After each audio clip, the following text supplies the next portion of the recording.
Ducks and Kings.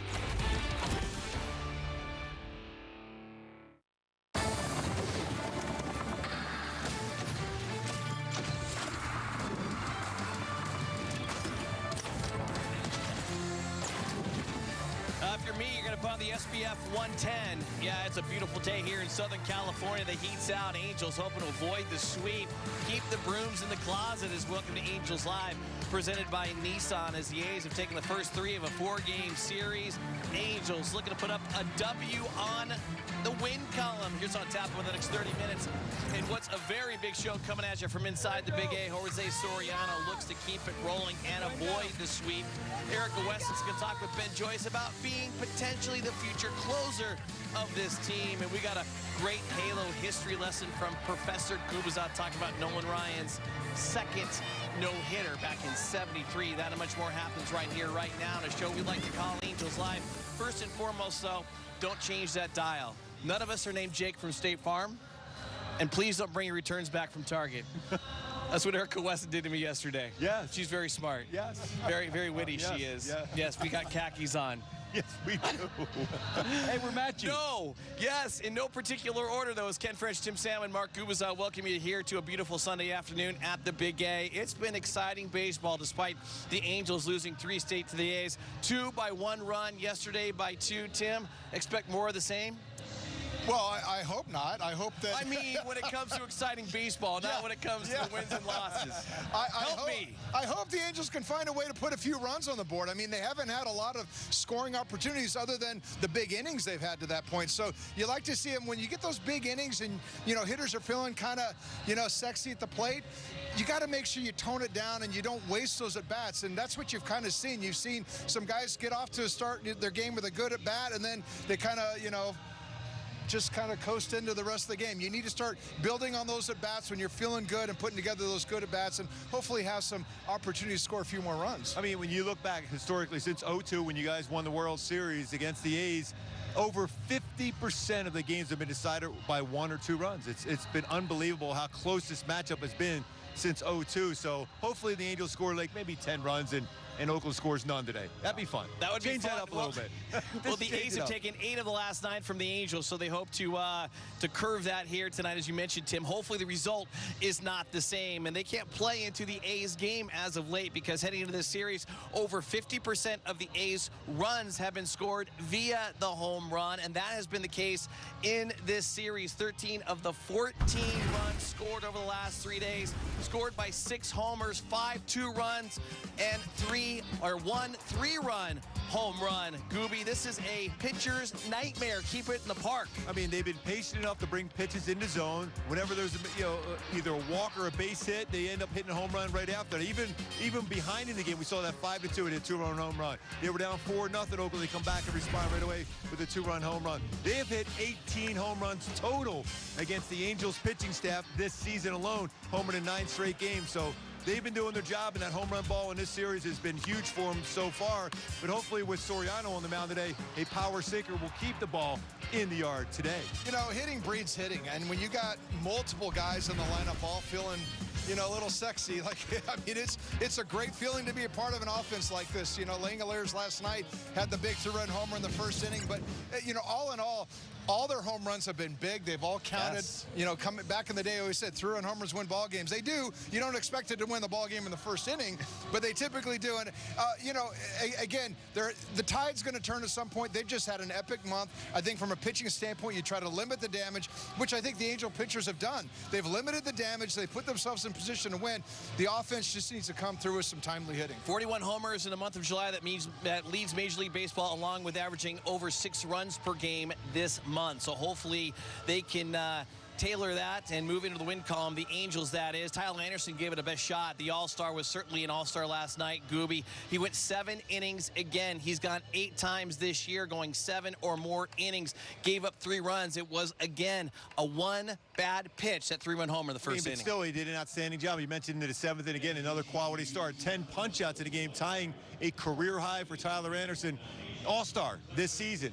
Reason why he's been that good, giving that length out of the, in the starting rotation. Over 130 innings pitched this season for Tyler Anderson. It wasn't just his changeup last night.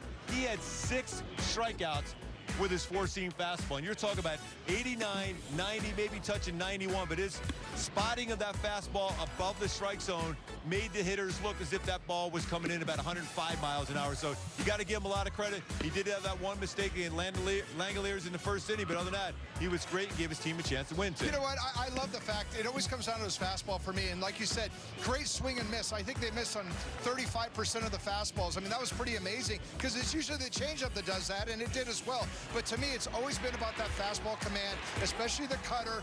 He had mid-70s strike rate with those pitches. That's going to be the difference right there. The ability to throw that four-seam. Look at the strikeouts. 6 strikeouts on the four-seam fastball up in the zone right there. Only 1 on the cutter, 3 on the changeup. To me, that tells you everything right there. He had his fastball dialed in at the top of the zone. And against, I also think it was the right offense. A team that's up there swinging and hitting home runs like they are, they're up there saying, hey, get that fastball, let's elevate it, let's get out in front of it. He was allowed to get him to chase it up out of the zone. It all worked out well for him, other than the one mistake in the first inning. Doesn't that StatCast 3D powered by Google Cloud tell you exactly how high those fastballs are? I mean, as a hitter, you're thinking, okay, your eyes get bigger when you see that fastball upstairs, but you're not catching up to that fastball upstairs by Tyler Anderson. He is a pitcher. He is phenomenal on the mound. What he does, it manipulates the strike zone and gets chases out of the zone as well as anybody I've seen. Yeah, it's going to be interesting to see what happens. As we mentioned, trade deadline looming. We've already seen Carlos Estevez going to the Phillies. It is on Tuesday the 30th at 3 o'clock Pacific time. And with a sub-3 ERA, 8th best ERA when it comes to American League pitchers, Tyler Anderson could be on the move. And that would be a blow to this team as a leadership role for the team. But also, we'll see if, in fact, something could come back and return. It's got to be the right deal, obviously. Gooby. It has to be the right deal, but when you look at Tyler Anderson, where do you replace those innings? Yeah. That's the thing. I mean, right now you have a couple guys outstandable. Obviously, he's out right now. Reed Detmers is not part of the rotation.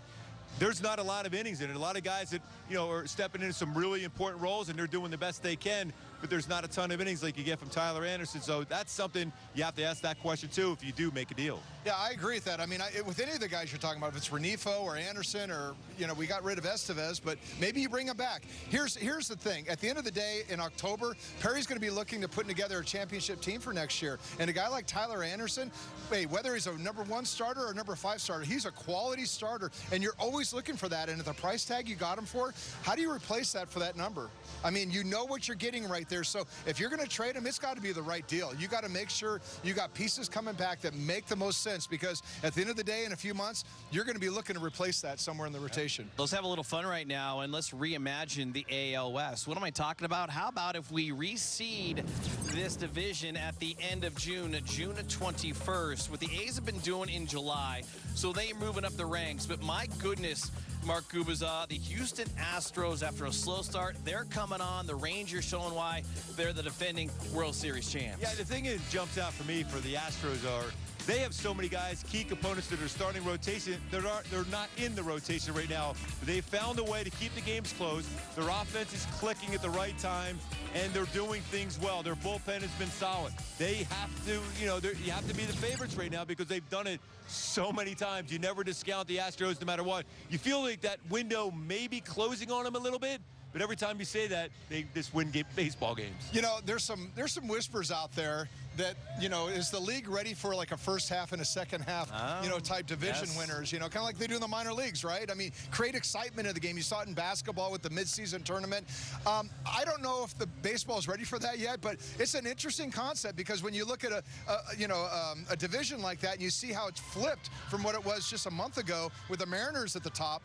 Hey, you know what? It's a marathon in the major leagues, and some teams get injuries. I mean, you're seeing the Astros come back to strength. The Rangers are coming back to strength. That plays itself out over the course of 162 games. So it's an interesting dynamic to see the way the division's flipped right now, but I think a lot of that has to do with just getting guys healthy. And if you're going to want to have success in any division, whether it be AL West or just in the American League, you got to have a horse, and that has been Jose Soriano so far. You talk about innings. Who's going to eat up innings if Tyler Anderson were to go? How about Jose Soriano, Gooby, throwing a career-high 100 pitches last time out, going 7 2/3, the second longest outing of the year, second time he's gone 7 2/3 his last 2 outings. How about 1.32 ERA, winning them both? I mean, I just love it. When they had that conversation, and we were both in there in that locker room, and they were saying he's going to be part of the rotation, I was thinking perfect because everyone goes, well, he can be a closer potentially out of the bullpen, but he has 4, sometimes 5 pitches he can go to consistently. So that means, for me, he's a starter. My go-to is to continue this stretch he's had this entire season. Yeah, he had a little bit of a slow start coming back from the IL, but he's been great since. And use that split for strikeouts. He's been unbelievable. 14 strikeouts with his splitter. He's got a whiff percentage over 33%, but keep pounding that sinker downstairs. Get those ground ball. 18 ground ball outs, really, the last 2 starts. That's why that ERA has been that dominant last 2 starts. Well, you know, I look at a guy like this, and I always look at it from the standpoint of standing in the box. I mean, why would he throw anything other than that power sinker? I mean, how do you hit that? How do you elevate it? Are you going to get enough outs? But I tell you what, as soon as he starts throwing you that knuckle curveball from a righty standpoint, it's like game over. And to me, you know, there's discussion. I was talking to Langer about this. I'm like, hey, I love the way he uses knuckle curve. He says, forget the knuckle curve, just throw the sinker more. And I'm like, wait a minute, it all evens out. And of course, the splinter, like you said, to the lefties right there. But I just love where he's at right now. If, you know, to me, the key is building that confidence with that sinker and being able to throw it first strikes in the zone whenever he wants, because that is your bread and butter right there. You get guys worried about that pitch, heck, you don't even have to throw your other stuff for strikes. They're going to be swinging at it. Gooby is a unique combination because he's got that sinker at 97 and 99, but he doesn't get a ton of strikeouts. He had 5 last. We talk about Tyler Anderson, like strikeouts are overrated. He had 10, but you look at Jose Soriano, he's got a power. He's a power pitcher that can strike people out, but he doesn't. Sinkers, you're not going to strike out a lot of hitters on sinkers. The ball's going to be put in play. That's why those other secondary pitches are important. For me, for Soriano to be successful, you can give up 3 or 4 base hits in a row, find a hole, and that's a run score. But if you throw that sinker down, followed up with that knuckle curve or slider, incredible whiff percentage, and his splitter down, then you get the strikeout when you need it. Otherwise, the baseball's being put in play, and eventually some of those baseballs put in play find a hole. Well, and the bigger key for me is, hey, strikeout guys don't go deep. I mean, he went 7+ innings because of the fact that he pitched to some contact. So to me, I love the fact that if he's getting guys out with that sinker, that means he's going to go deeper in the game. Gooby, there's a cleanup on aisle 5. I think you got to go. I'm back to work again. I see a broom over there. Will you put your name tag back on, please? Broom away, though. We're throwing the broom away. I tried to get his name tags today. It didn't come in time. Yeah. Thanks, Gooby, for your input. I really appreciate it, guys. Thanks for having me. All right. Enjoy. Get in your cool booth. Whatever.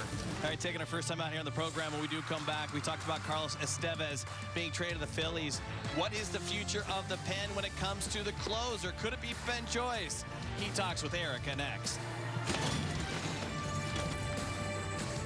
The power of baseball goes beyond the field. It starts with kindness, reaching out a helping hand. Even the smallest gestures mean the world to a lot of people.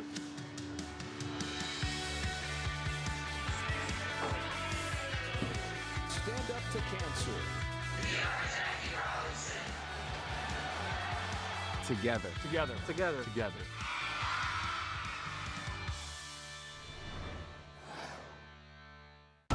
The National League Rookie of the Year is Corbin Carroll. This dude is an absolute beast. He's got every tool. He's got the power tool. Carroll has hit another one. Runs like the wind. There goes Corbin. Go, Corbin, go. He plays D. Oh, he's got it. His signature play, that sliding grab. Pound for pound, maybe the strongest player in the league. It's been an incredible ride. All the big hits, all the great grabs, and all the swagger. Relive the day's biggest plays all in one lightning-fast hour. What a show!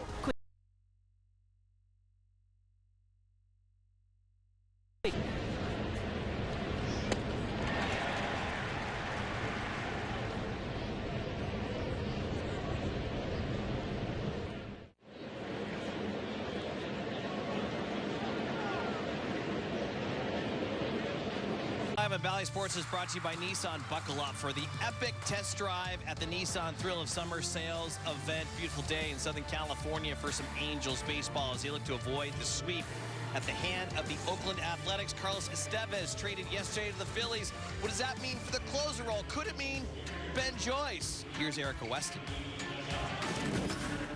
Ben, I know it's tough to see Carlos Estevez leave yesterday, although he's getting an opportunity to compete for a ring. We know what a good teammate he is, but I'm sure it was tough for you guys to see him go. Yeah, definitely. I mean, especially personally, from the moment I got to big league camp and my first year, he was always talking to me, always giving me advice, always, always let me know that he was there for me if I needed someone to talk to about baseball or anything. So, I mean, it was definitely tough to see him leave, but we're all super excited for him. Just the work that he puts in every day. We're excited to see him get an opportunity to hopefully win a ring.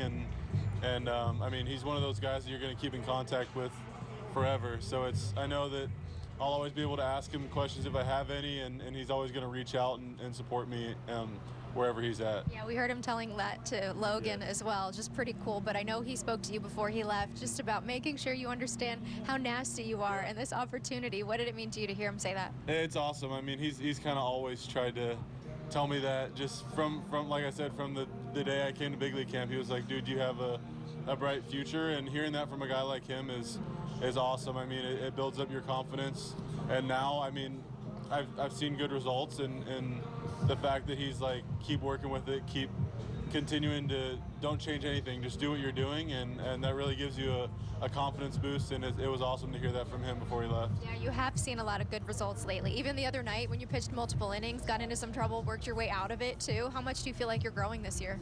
A lot. I mean, I think this whole year, even spring training in AA up here, I feel like just mentally and physically I've really grown a lot as a pitcher and as a person. And I mean, like that situation, bases loaded, 1 out, I never really felt like I was out of it. I felt like I was 1 pitch away the whole time, and I think that's been a big growth factor for me, is just believing that no matter what situation I'm in, I have the stuff to get out of it. All right, last one. You might find yourself in a situation where you're closing ball games the rest of the year. That's exciting. How do you feel about it? Yeah, I mean, it's very exciting. It's one of those things where you dream about that as a kid, and having that opportunity hopefully now I'm excited. I'm just going to make the most of whatever opportunities I get, and just try to help the team win. I mean, we're all pulling for each other, and to have the opportunity to close out a game and get us a win is really exciting. All right, Ben, keep it up. Thanks for the time.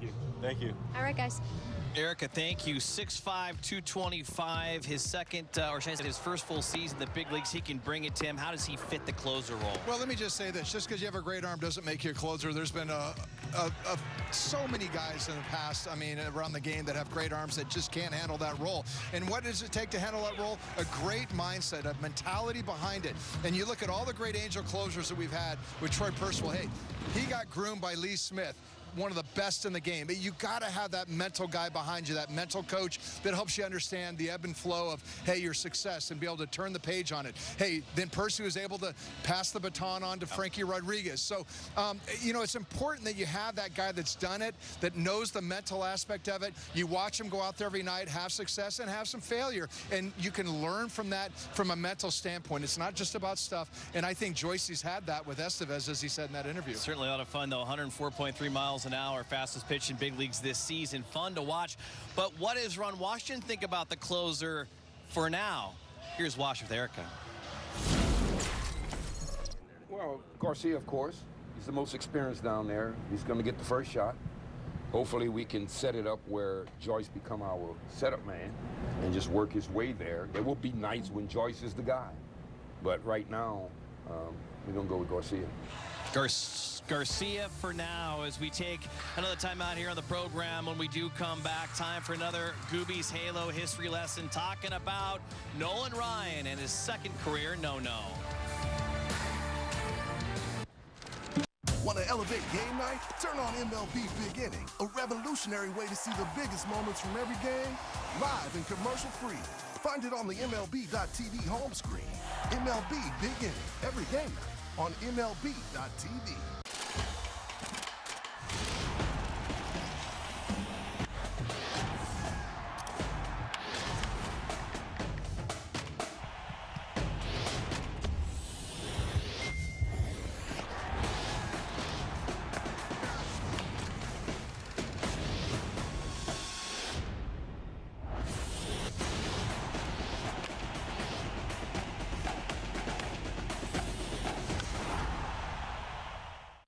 Get inside the game with the winner of the 2024 Sports Emmy Award for Outstanding Daily Studio Show, MLB Tonight. Boom!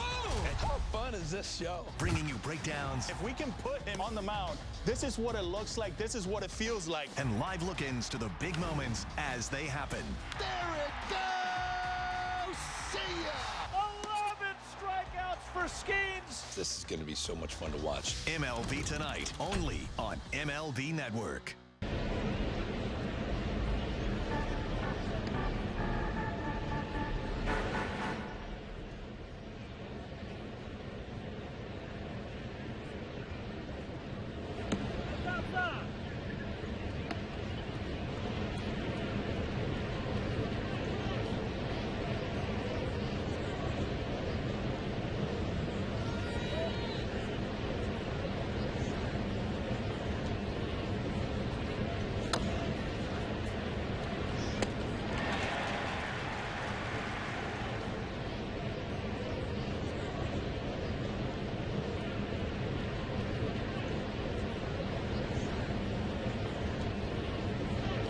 Live in Valley Sports is brought to you by Nissan. Buckle up for an epic test drive of the Nissan Thrill of Summer Sales event as the Angels and A's get ready for the fourth and final game of the series. Angels looking to avoid the sweep. But right now, it's time for another edition of Gooby's Halo History Lesson. We go back to July 15th, 1973, and Nolan Ryan's second career no-hitter.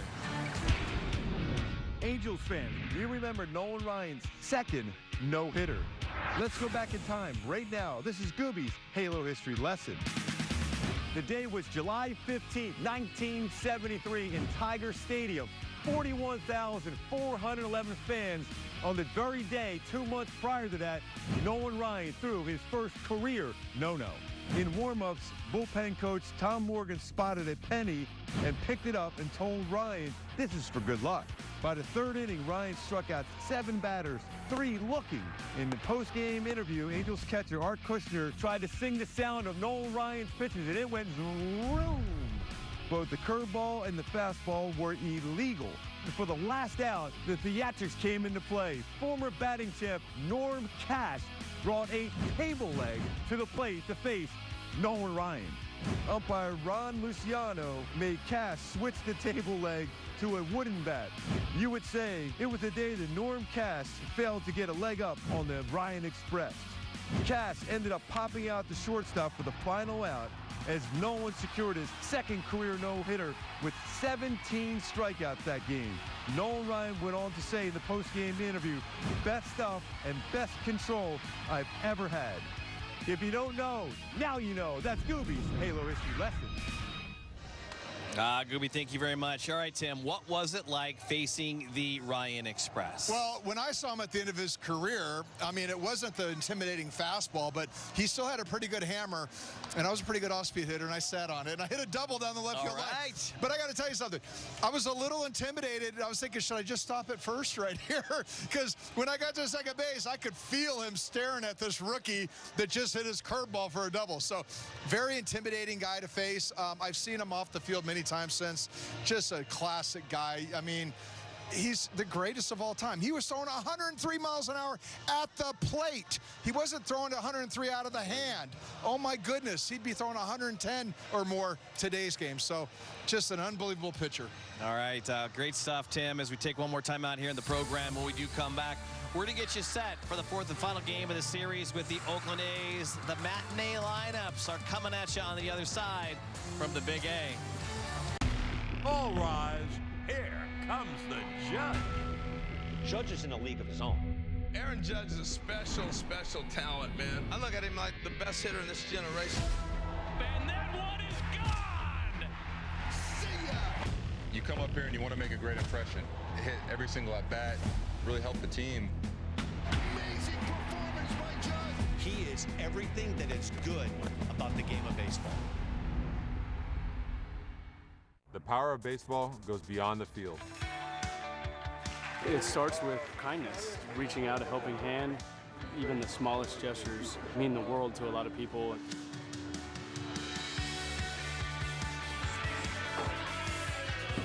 Stand up to cancer. Together. Together. Together. Together.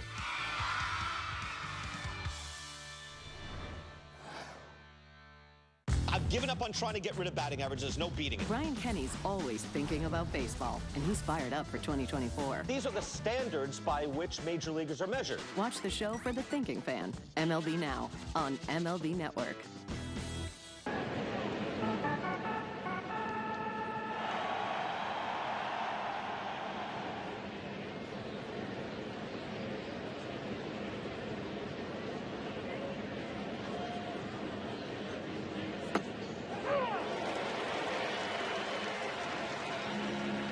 win free McDonald's fries. Get free medium fries tomorrow with any $2 purchase. Only on the app at participating McDonald's. You hear those sounds?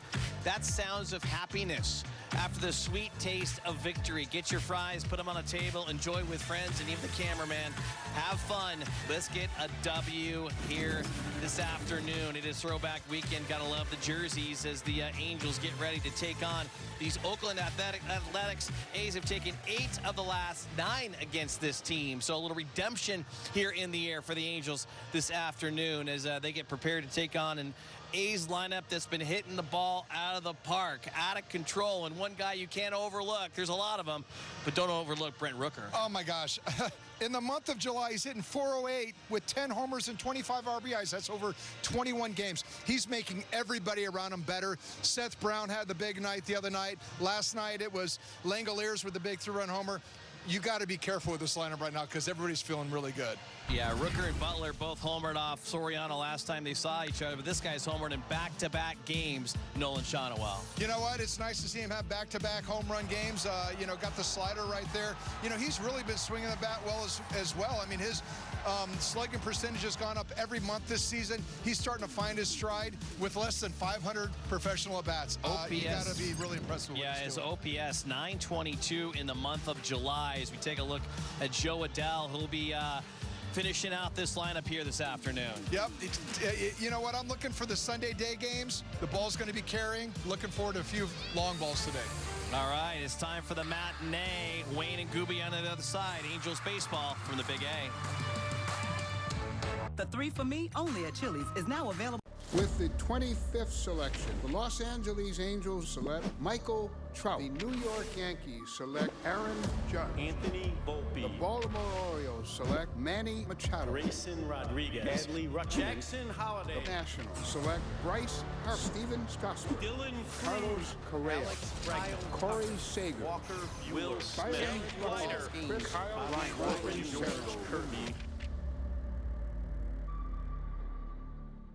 Intentional Talk, where baseball players reveal their biggest secrets. I played trombone. I guess that could be a secret. You got to go long though, Kevin. It's the long one. Oh, that's right. That's right. You're right. Sorry. Intentional Talk on MLB Network. The power of baseball goes beyond the field. It starts with kindness, reaching out a helping hand. Even the smallest gestures mean the world to a lot of people.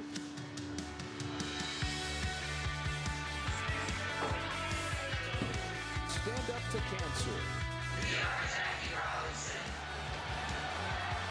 Together. Together. Together. Together.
Sports, the home of the Angels, Clippers, Ducks, and Kings.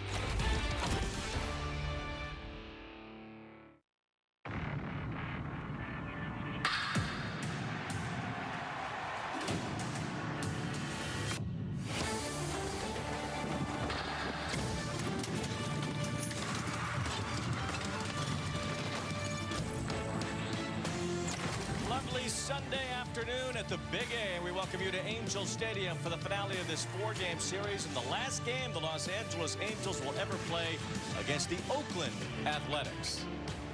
Alongside Mark Rubas, I'm Wayne Randazzo and Gooby. The Angels like to win this last game against Oakland. It's been a tough ride here lately. Wayne, I think it's pretty simple right now. Just keep the baseball in the ballpark against Oakland. They hit a lot of home runs and score one more run than they do today, and you'll feel good about winning this game today. Well, you're all over it. Very sharp on a Sunday afternoon here at the Big A. Well, Nolan Shotwell's hit some home runs lately. He's homer in each of the last 2 games. And his OPS, Wayne, has increased each month. You go back to, March, April, where he was just trying to get that feel at the plate, and each month it's increased even more so. With 11 home runs now, 11 doubles, that's 22 extra base hits. No one's showing him back-to-back games in which he's homered. First time in his career. He's getting that foot down, but I love where his hands are set up right now. It allows him to get that bat path more consistent, more jump off the baseball, and be able to drop that barrel down and make some good, solid contact like he did. And both of these pitches, though, one being a cutter, one being a slider, so he's staying down on the baseball extremely well. He's going to see some breaking balls here this afternoon, too, against the staff for Oakland. Take a look at our StatCast 3D powered by Google Cloud. The 2 home runs at the exit velocity. You're seeing that, the increase, 102.6, 103.9, one going 410, the other going 375. He's allowed to get those hands through the baseball and the barrel to the baseball and driving it very effectively right now. Shotwell will try to keep that going here this afternoon against the A's. And looking to back Jose Soriano, who's put together a very nice first full year as a starter. I mean, he's really jumped in this role and he's taken advantage of it and going deeper into games, especially over the last couple of starts, coming back from the IL just a few ago. He's got that stamina back. He's working that ground ball action. He's giving you some length. 13 2/3. His 2 earned runs. Opponent's batting average under 180. He's got 18 ground ball outs these last 2 starts, and he's also mixed in 10 punch outs. That sinker, the splitter, the knuckle curve, and slider should be effective against this Oakland lineup here today. Jose Soriano will look to get it done. The throwback jerseys are on once again for the Angels as this throwback week continues here at Angel Stadium. Last one against the Oakland version of the A's. The Angels will try to pull it out and make it a Sunday fun day here at the Big A.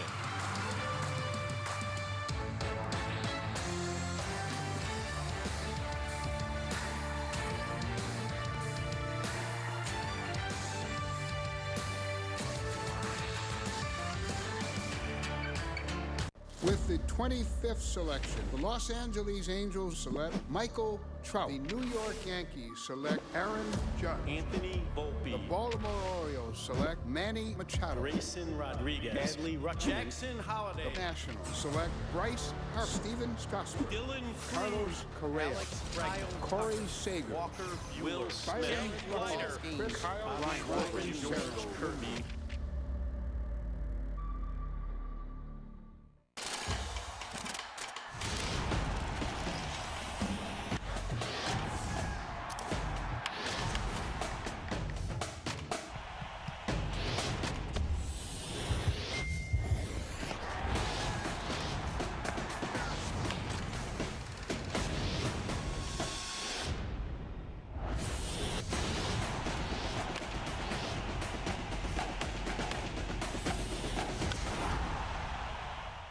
Want to elevate game night? Turn on MLB Big Inning, a revolutionary way to see the biggest moments from every game, live and commercial-free. Find it on the MLB.tv home screen. MLB Big Inning, every game night on MLB.tv.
Bally Sports is brought to you by Hyundai. The Getaway Sales event is on right now by HyundaiUSA.com.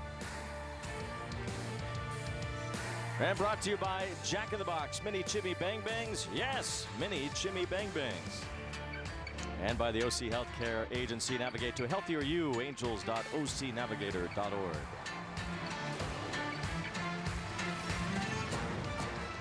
Jose Soriano takes the mound for the Angels here this afternoon. Yeah, that power sinker, 94 to 101 miles per hour with that sink action. We'll throw a four-seam fastball, knuckle curve, splitter, and slider. 6 and 7 mark. ERA solid at 3.51. Last two starts, he's been really, really good. My go-to is to continue that stretch he is on right now. Got that stamina back in that arm.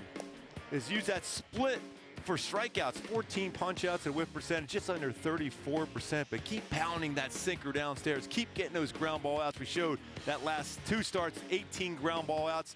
He's just under 60% ground ball rate this season. Sure, the lineup for the Oakland A's as they've really swung the bats throughout the month of July. Brent Rooker has, though, all year. You see his OPS plus, it's 170. That is fourth best in Major League Baseball, only behind Aaron Judge, Shohei Ohtani, and Juan Soto. That's how good Rooker has been this year for Oakland. He's been amazing, too, and he's hit pitches early in the count, even behind in the count. Easton and Easton defense behind Soriano today. You know you're going to get a lot of ground ball action, and with Neto, he turned that great double play after that tough error. Nice play by Tyler Anderson, get right back at him. 9 defensive runs saved. He's been involved in turning 62 double plays. Rengifo next to him. Drury at second this time around. Sean Wood first. Will behind the plate. Ward Pilar in center field, and Joe Adell in the right. But Neto has been great. Working early already this morning, fielding ground balls at about 9:30-10 this morning. Look at that perfect blue sky here today at Angel Stadium. It is a sensational day for baseball. Really perfect conditions here. I love it. Every day is like this. Every day is perfection. Just about every day. You know, well, every day is great when I'm sitting next to you in this booth here, Wayne. I mean, it can't get any better than that. The few times we see some clouds, I get a little angry about it. But get a little feisty. I do. But it's only 2 or 3 days so far, I think, this season. So we're swinging at a pretty good rate, I think. Lawrence Butler leads things off against Jose Soriano here this afternoon. And the first pitch swinging. Butler, it's a chopper to Brandon Drury. So Jose Soriano on pace for a 27-pitch shutout. Yeah, all those ground balls, 27 ground ball outs also. You'll love those quick outs, especially in a warm afternoon. You're trying to build up that stamina. 6 2/3 last time out.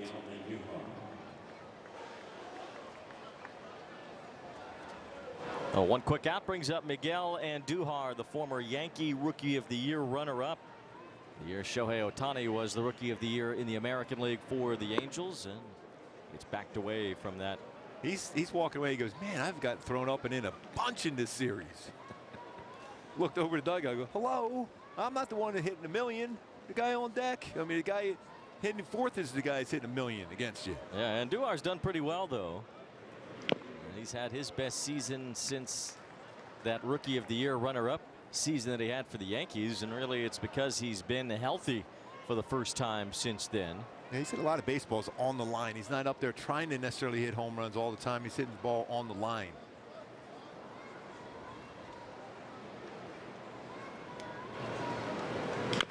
Little bouncer foul, 1 ball and 2 strikes. That good knuckle curve. Now he's got a shot right now. He could throw his knuckle curve or even his slider a little bit off the plate. So Jose Soriano trying to set up Andujar. And Andujar would not chase that curveball. 2 balls and 2 strikes. Jose Soriano has been able to get his fair share of ground ball outs all year. Framber Valdez really the only pitcher that has been able to get ground balls more than Soriano has. 77 strikeouts in 95 innings for Soriano on the year. 2 balls and 2 strikes on Miguel Andujar.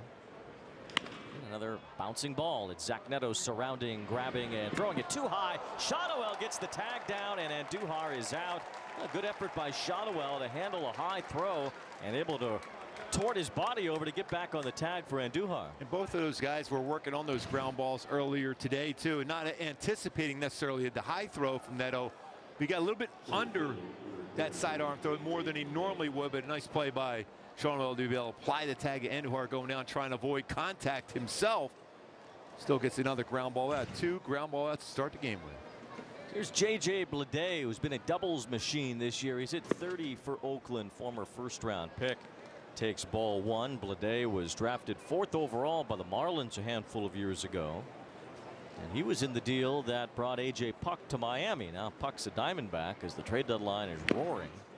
Bleday fouls one off. 1 ball, 1 strike, and we'll keep you updated on. There's some serious action going on even today. The Rays have been busy. They traded Jason Adam to the Padres today, and then Isaac Paredes to the Cubs, getting Christopher Morel back from Chicago.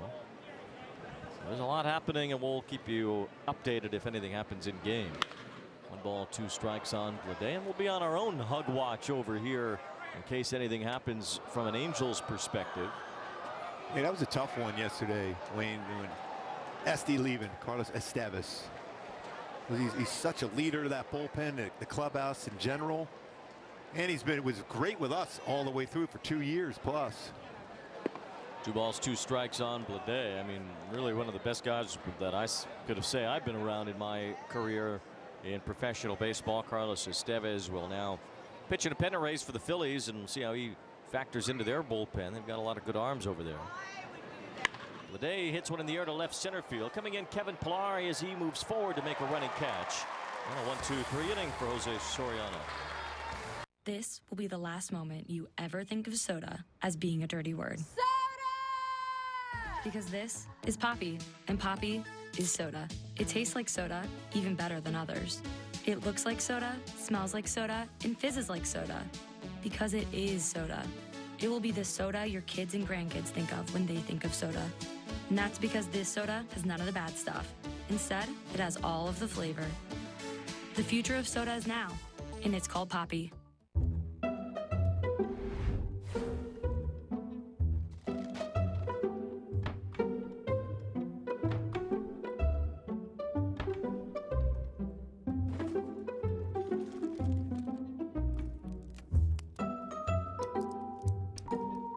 There's an easier way. From fixing your cabinets to cleaning your countertops, taking care of your home is easy with Thumbtack. Download the Thumbtack app and start caring for your home today. With the Game Time app, I paid 60% less than this guy. What? And it's not just sports tickets. It's also concerts. Performances, too! Oh, come on! Download Game Time. Last-minute tickets, lowest price, guaranteed. I feel like I lose track of at least $500 a month. Maybe that's because you still use spreadsheets. Haven't you heard of Rocket Money? No, but you're probably going to cut me off and tell me about it. It's an app that automatically tracks your spending in real time, lowers your bills, and finds and cancels sneaky subscriptions. Sign me up. Stay on track with your finances and download Rocket Money today. Take it back to Thursday when the Angels put up a big inning against the A's on their way to being defeated by Oakland. It was a 5-run inning in that ball game on Thursday night, then a 4-run first inning on Friday, as the Angels have scored all their runs in just 1 inning in 5 straight games. And last night, just 1 run from Shonowell. Yeah, you need that balance, especially when you see how Oakland has come back in every single game this really the whole season against the Angels. When you score some runs, you got to keep adding on and separate yourself from them. The Angels won their first 3 games against Oakland. Here's a ground ball base hit for Shonowell. Since then, the Angels have dropped 8 out of 9 to this Oakland ball club as Shonowell gets on to start the inning and start the Angels batting order, brought to you by Simpson Chevy with Luis Rengifo batting second. Taylor Ward hits third. Kevin Pillar back in the lineup today with Logan O'Hoppe doing the catching. Well, some trade rumors surrounding Rengifo and Ward, so we'll keep a close eye on them today to see if they are starting to hug anybody in the dugout. Luis Rengifo has had a very nice year, and he still has a year left of team control. Taylor Ward still has 2 years left, so it's possible that these 2 guys are both in the lineup on Tuesday night after the trade deadline is cleared, but it's also possible they're not. There's a fly ball toward the right field line. Lawrence Butler tracks it as he moves over into foul territory to make the catch. And our go-tos to be successful against Bido today is you got to lay off that, non-strike slider. He gets a lot of swing and miss, 9 punch-outs and a 24% whiff percentage on his slider. Quick hands on the fastball in. He'll run that fastball in on you. He's given up a home run on his heater so far this year. Not a lot of innings pitched, but he can run that fastball in pretty firm. Bido is 28 years old as he deals a strike to Taylor Ward. Made his major league debut last year. This is his 12th major league start. Last season was with the Pittsburgh Pirates.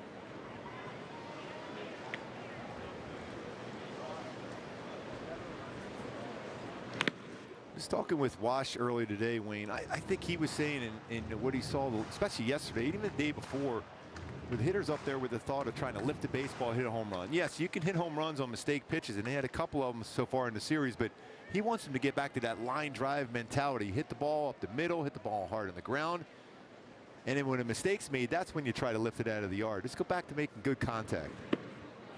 Trying to hold his swing there, and he did. 1 ball and 2 strikes. The Angels saw Bido last year when he was with Pittsburgh.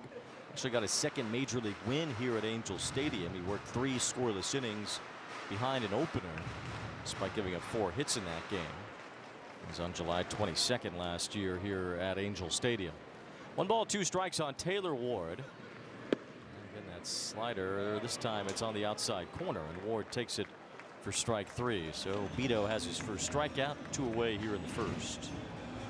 Paints that outside corner with a slider and gets the spot. Definitely in the strike zone.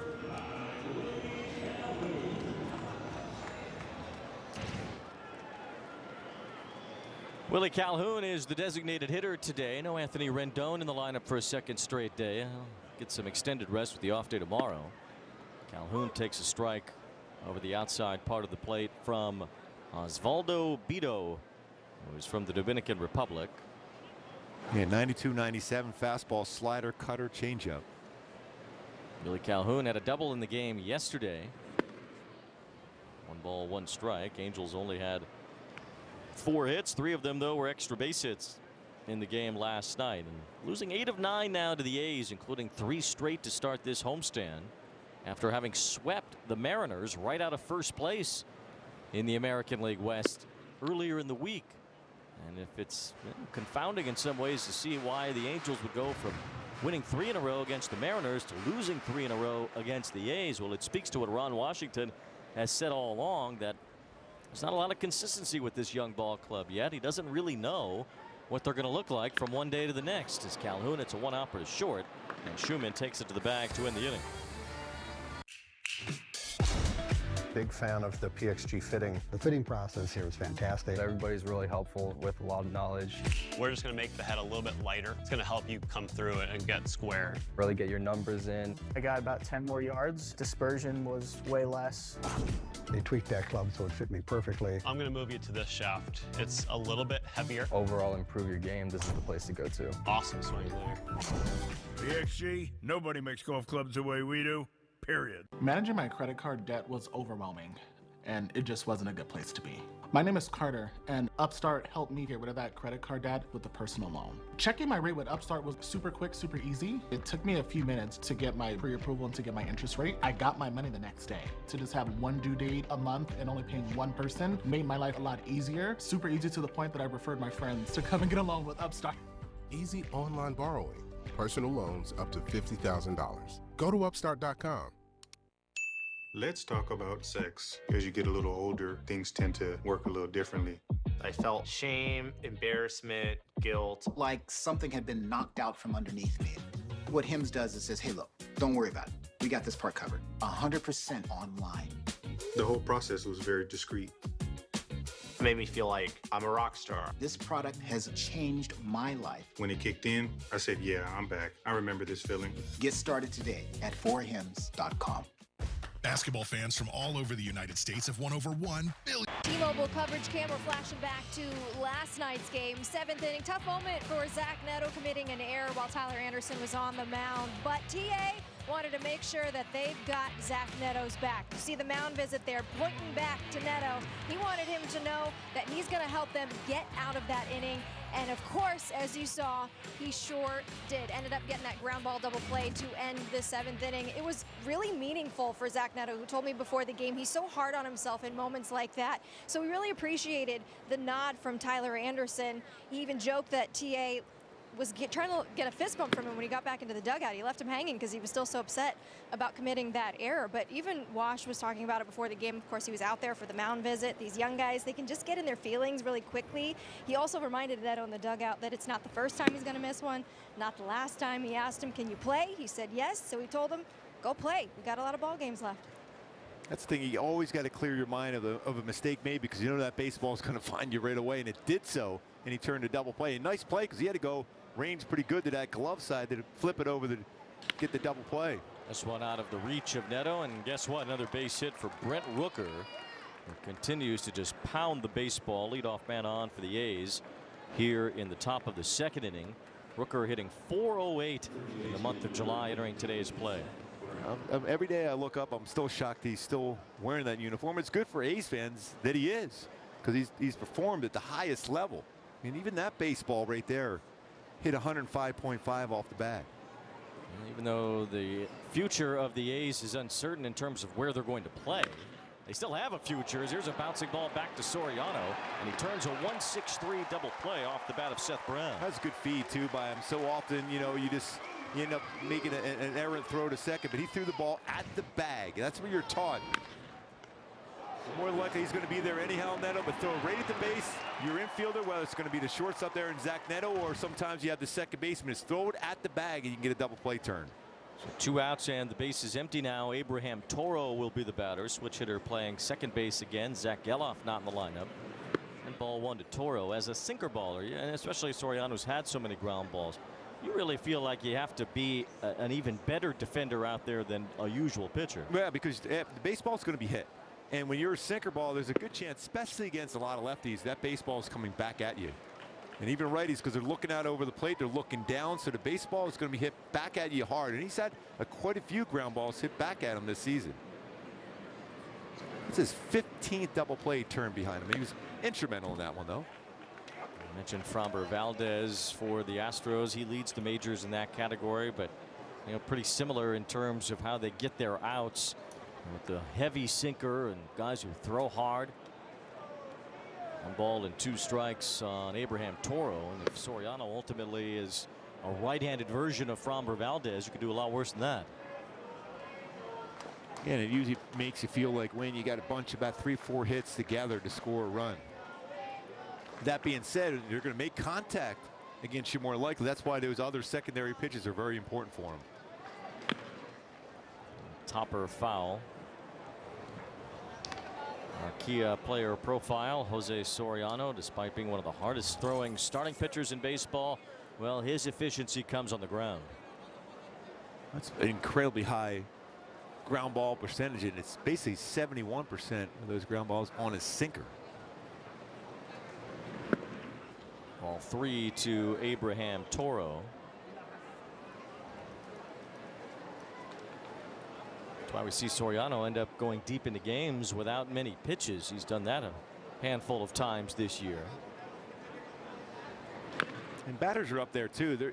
With the secondary pitches he has, they're more apt to be up there aggressive early in the count against him. And he's going to throw a lot of sinkers first pitch, so he'll get quick ground ball outs with it. So here already 5 outs recorded, and he's thrown just 22 pitches. He's got a 3-2 coming and a grounder foul.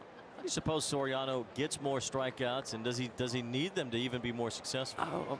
I don't even think he really needs to be a big strikeout guy. He's got to have that strikeout in him when he needs it with runners in scoring position, and that would be his knuckle curve and his splitter for me.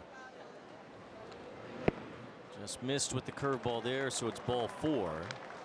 Well, we've seen Framber Valdez have some big strikeout games in his career, but he's never really been a huge strikeout guy either. He's averaging this year about 8 strikeouts per 9 innings. And he gets more strikeouts than Soriano does, but still not at the level where he's going to be among the league leaders. Yeah, and Framber with his knuckle curve, with his curveball, and then you got the knuckle curve for Soriano. That's their pitch they're going to go to. One thing about Soriano is as he progresses in his career here as a starter, that 2-out walk it's come back to him quite a bit, and it's made it more difficult for him to have that quick innings at times. Brings up Kyle McCann, left-handed batter, is doing the catching today, which keeps Shea Langoliers out of there. Nice pick by Neto on a hard hit ball. Easy out at second from there to win the inning. That was 111 off the bat. That is some hands. That's a slap shot and a save and a beauty. Zach Neto. Logan Webb, one of the best in the National League, one of the best in the game. He just dictates the tempo and the flow of the at-bat. Logan Webb is the ace of that staff. There's a moxie about him with the nasty sinker, changeup, slider combo. Very tough combination. Straight down swinging. Gets you to go back to the dugout, shaking your head. This guy is a complete pitcher. He threw 216 innings last year in this day and age, which is unheard of. He's given them a chance to win every time he touches the ball.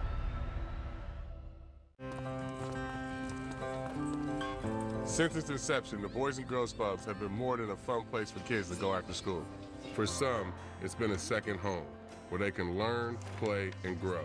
Thanks to the partnership between Major League Baseball and Boys and Girls Clubs, children of all backgrounds have access to safe spaces. All right, let's go take a selfie. MLB Together and the Boys and Girls Clubs of America, empowering children and building futures. Bring it in. I've given up on trying to get rid of batting average. There's no beating it. Brian Kenny's always thinking about baseball, and he's fired up for 2024. These are the standards by which major leaguers are measured. Watch the show for the thinking fan, MLB Now, on MLB Network.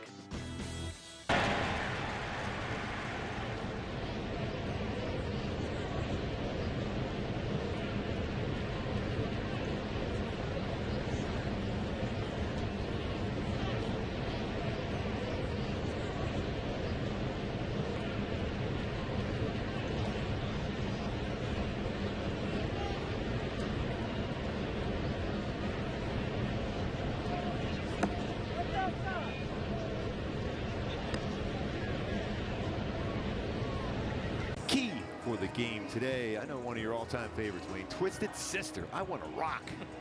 See if that offense can go out and do some rocking right now. Score some runs early and continue on against Oakland. I want to rock.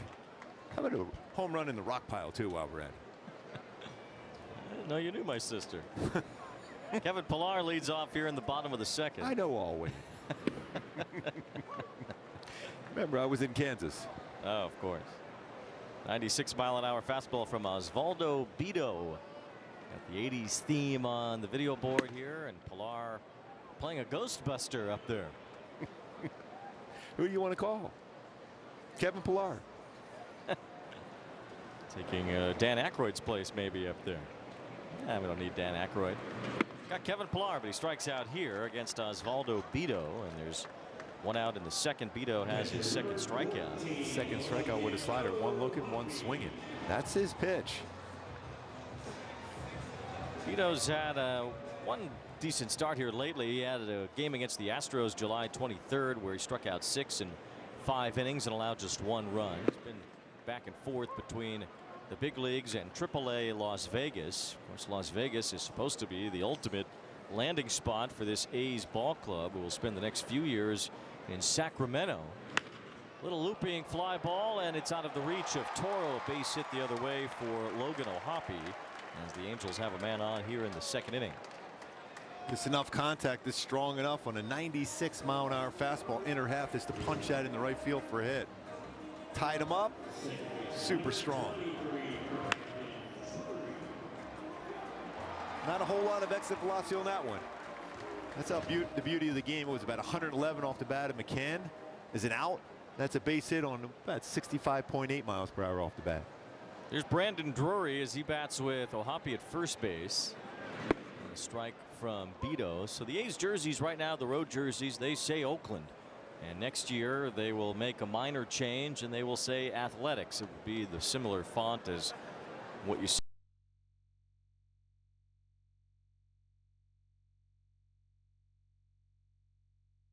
Right, modified home in Sacramento for the next few seasons. It's a 3-year deal they've got there, and a possible 4th year as they plan to land in Las Vegas, a plan that has not been fully executed yet. But we'll see where the A's do end up. Either way, this is the last time we will ever see the Oakland A's here at Angel Stadium. 2 balls and 1 strike on Brandon Drury, and it's certainly a big story of this season for this ball club that they are saying goodbye to a city that's housed them for close to 6 decades. Yeah, and a lot of successful world championships too in Oakland. 2-1 count with 1 out. You wonder, especially how many ground balls that Drury has hit. If he put something. Cues one off the end of his bat foul. 2 balls and 2 strikes. And the Oakland A's won some World Series in the 70s. Won one in 1989 when they beat the Giants in a string where they went to 3 straight World Series. And had a lot of success over the last couple of decades as well. I mean, they were going toe-to-toe with the Angels in the 2000s. And they had Mark Mulder and Barry Zito and Tim Hudson, none of whom were mentioned in that movie. But no. Or those wasn't all about Scott Hatteberg. Runner going, Drury strikes out, throw to second base, and it's held onto by Abraham Toro for the out on Ohapi. It's a strike him out, throw him out, inning-ending double play. That's how the 2nd inning comes to an end. No, the Angels will review this. He looked like he was out. Toro did a good job hanging onto the ball, and that's the end of the inning. You know who's hot right now? Your guy C.J. Abrams. The Nationals all-star candidate at shortstop. C.J. Later. I love watching the guys that are just continue to get better and better. He's getting it going. I've always loved C.J. Abrams. He is a complete hitter. Just getting better any way I can. As soon as he went to the leadoff spot, that's when the national season changed. Welcome to the C.J. Show. I want to get to the next break. Every time. Gone, goodbye. This guy is just starting to scratch the surface of what he can be. The power of baseball goes beyond the field. It starts with kindness, reaching out a helping hand. Even the smallest gestures mean the world to a lot of people.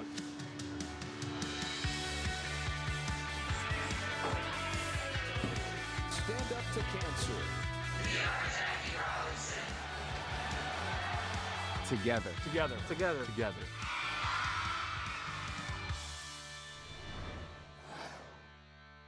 All the big hits, all the great grabs, and all the swagger. Relive the day's biggest plays all in one lightning-fast hour. What a show! Quick Pitch. Late nights and early mornings, only on MLB Network.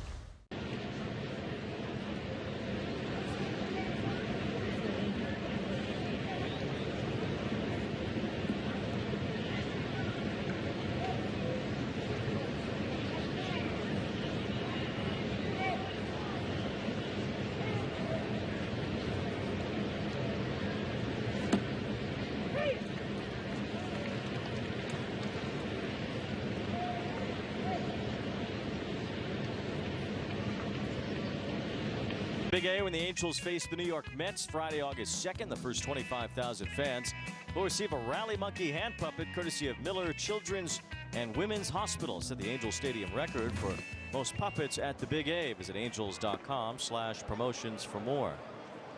The monkey is there. Hi, Wayne. How you doing?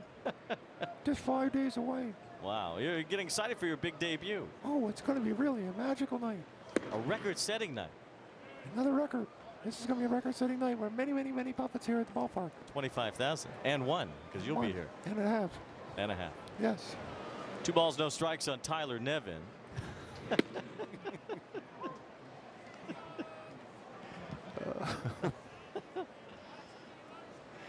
You I think make a great ventriloquist. Oh. I really didn't know who was talking. Line drive to right center. That's floating into the gap. A base hit. Pilar cuts it off on the warning track. Heading for second base, Nevin makes it with a slide. It's a leadoff double. It's a lot closer, though. Stay down on that sinker down. I mean, that's why everyone think, okay, you throw a sinker every single pitch. No, but because they're going to be tracking that lower part of the strike zone, every once in a while you can lift that sinker in the air. So that's why those secondary pitches become that much more important for him. So the leadoff man on for the A's here in the 3rd inning.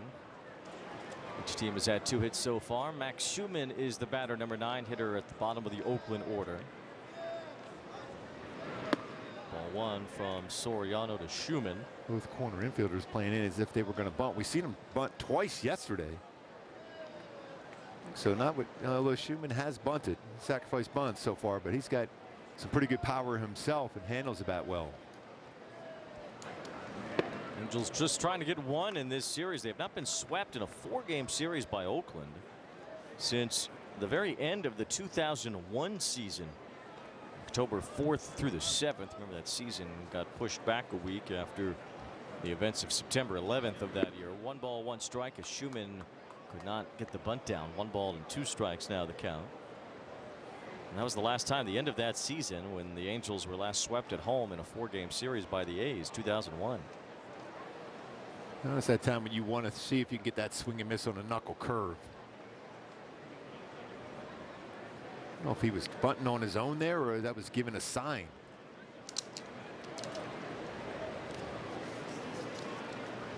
One ball, 2 strikes on Max Schumann. That's off the plate to make it 2-2. Of course, right after that A's sweep of the Angels here at Angel Stadium, about a week later, the A's were on the other end of Derek Jeter's most famous play in the American League Division Series at Oakland Coliseum. Swing and a miss. Good pitch there. Soriano got Schumann to chase the curveball. Yeah, that was a key pitch right there. They threw a 4-seam fastball just before that. Knuckle curve was the pitch he was going to be able to get a swing and miss, and he threw a perfect one. Great spot. Got a good chase. He'll be a very dangerous, tough hitter at the plate right now, who grounded out on the first pitch he saw his first at bat. 1 out. Lawrence Butler at the plate as he takes a strike on that curveball from Soriano. The A's have only hit .239 with runners in scoring position this season, but they have been red hot in these situations of late. That's how you score a lot of runs. You get timely hits. No balls and a strike on Butler, and there's a line drive base hit to right. Getting to third base is Nevin. He'll be held up there. Joe Adell gets it in quickly. Shovel to first, and Butler just gets back safely.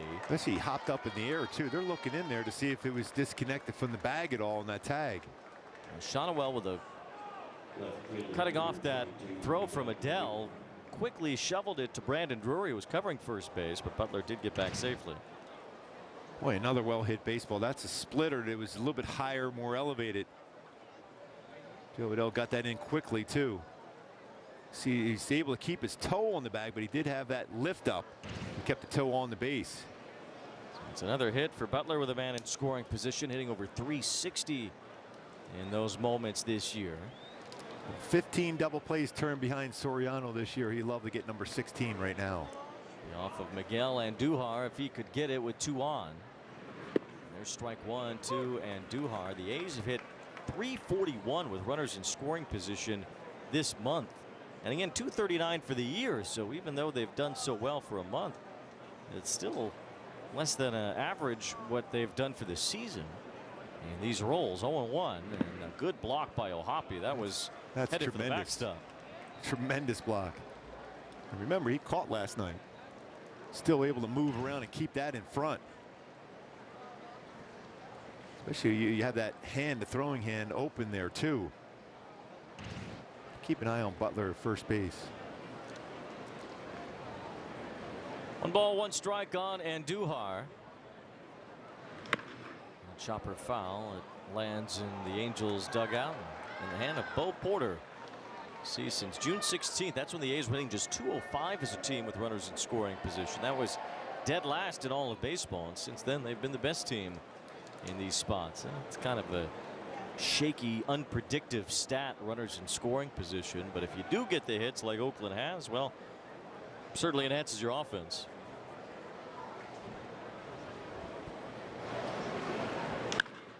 Fly ball to right.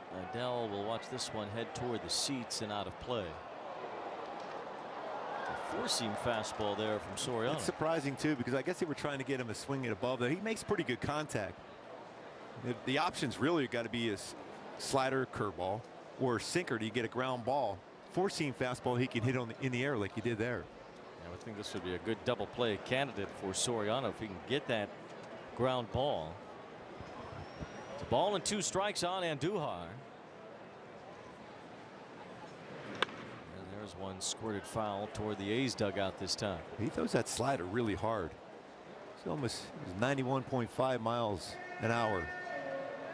He's got a whiff percentage. He's got 5 strikeouts with a slider over 48% of the time. Soriano's average velocity on his fastball is 99. That is pretty remarkable for a starting pitcher. 1 ball and 2 strikes. The throw to first base chases back Butler.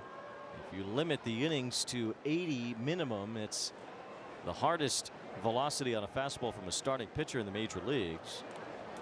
And Paul Skeens might catch up at some point, but you know, what Soriano does with his fastball is pretty much unlike anybody else. Breaking ball that time and fouled off. He got away with that one. That just stayed on the inner half of the plate.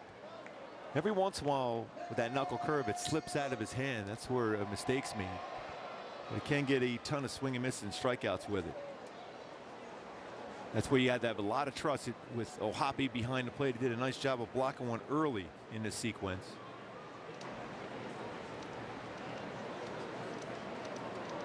And now O'Hoppe will go to the mound as Soriano steps off. So battle here between Soriano and Andujar. As the A's have put runners on the corners here in the 3rd inning. Tyler Nevin led off with a double. And Lawrence Butler bouncing a base hit into right field. I was just wondering, did they count that as second disengagement? They were asking in the dugout. They did. I would think it would have been. He stepped off before time was called. That means he can't throw over the first base unless he picks him off. Otherwise, a run scored. We saw that with Griffin Canning earlier in the year. No, I just pointed up this one disengagement. Oh, well, that's cleared up. Yep. I was just checking. Thank you to the umpire for that. 1 ball, 2 strikes, and another breaking ball fouled away. Jeremy Rehak is the home plate umpire today, displaying good communication. He was listening. I always wonder what they're doing back there. Makes sense now. So that's twice now he's throwing a couple knuckle curves on the inner half of the plate. Slider or sinker here. Bouncing ball to second base under Drury's glove into right center field. It scores a run. It moves Butler to 3rd. It will likely have been a double play ball to end the inning. And Brandon Drury commits an error to give Oakland a 1-0 lead.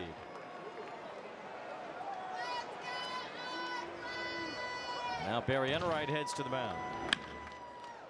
I mean, he was already looking up to see what he was going to do as far as take it himself or flip it over to Neto. Got exactly what you wanted. Another potential ground ball double play, but sneaks underneath the glove. The kind of mistake we have not seen a whole lot from the Angels defensively really since the middle of May or so. The team has tightened up so much from a defensive standpoint under the tutelage of this coaching staff and Ron Washington. It is an error on Drury and an RBI still for Andujar because you can't assume the double play, even though it looked like it was tailor-made. So Nevin comes home. The leadoff double cashed in, and now the A's still have runners in the corners with 1 out, now with the lead. It's been a really rough year for Brandon Drury from an offensive standpoint. And now an error that stands out here in this inning.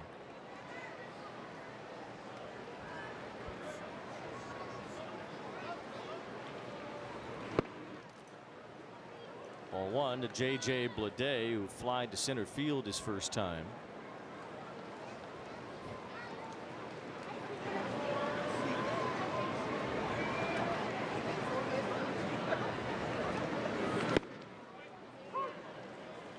This is when you want and need that strikeout potentially, but talked a lot about Soriano, not necessarily a big strikeout guy, a ground ball guy. Hopefully get another ground ball, get another shot at getting a double play ball. For a team that generally doesn't hit the ball on the ground a lot. He has gotten some ground balls already today. It certainly is Soriano's strength. And he could use one here as the A's have put up a run thanks to the Drury error. Now this rally could get big with Rooker on deck. Outside to Bleday, it's 2-2. Bleday with 30 doubles on the year, tied for the 3rd most in the major leagues.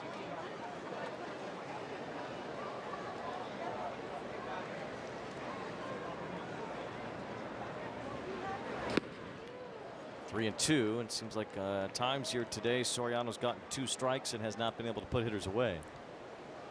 Just go right after him. Just get that ball on the ground. And sometimes you try to make a perfect pitch. Just rely on that knuckle curve.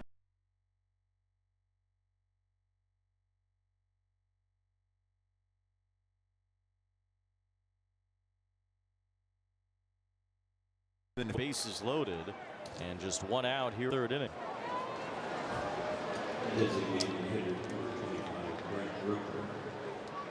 So a double, then a strikeout. Butler had a base hit, and Duhar hit a grounder to second base, albeit sharply, and may have tipped off Soriano's glove and ricocheted toward Drury.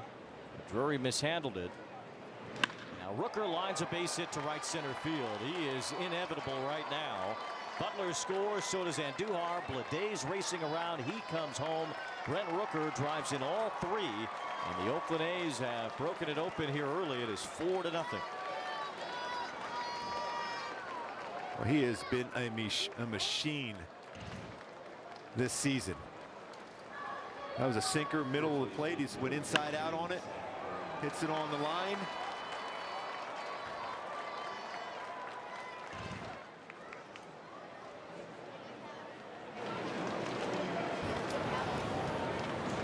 There's a game-changing error by Drury.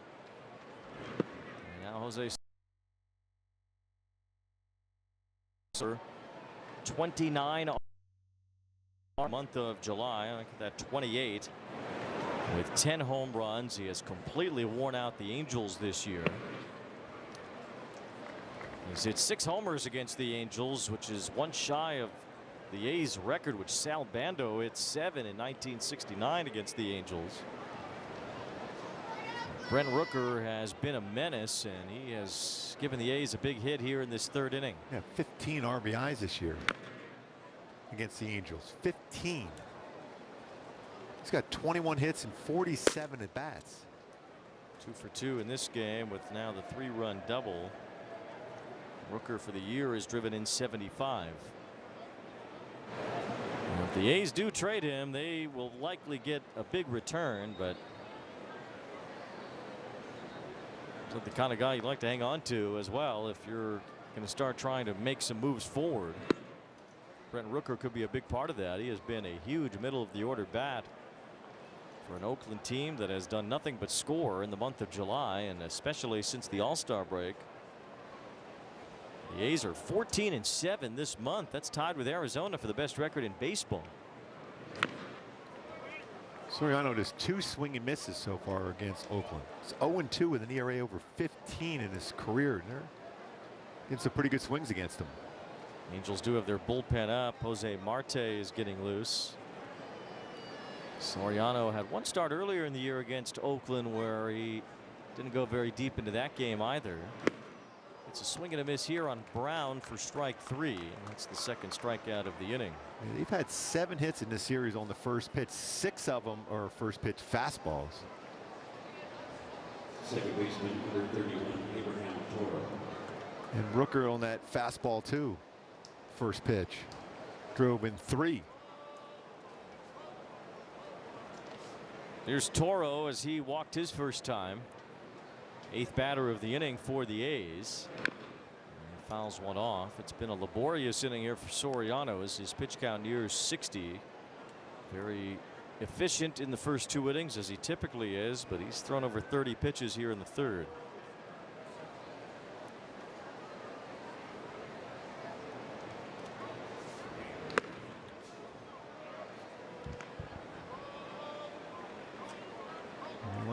This, especially on an inning like this with this amount of pitches, you wonder if he gets through this inning if Ron Washington will have him go back out.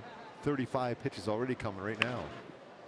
That's taxing. It doesn't, sometimes everyone goes pitch counts and 100 pitches, 120, but an inning like this will really wear you out on the mound.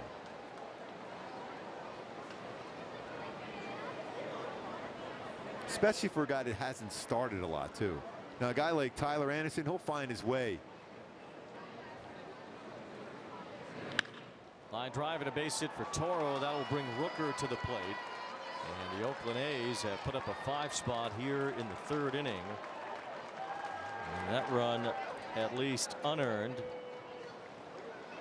And Ron Washington will make his way to the mound, and that will likely be the end of the day for Soriano as this third inning has gone sideways.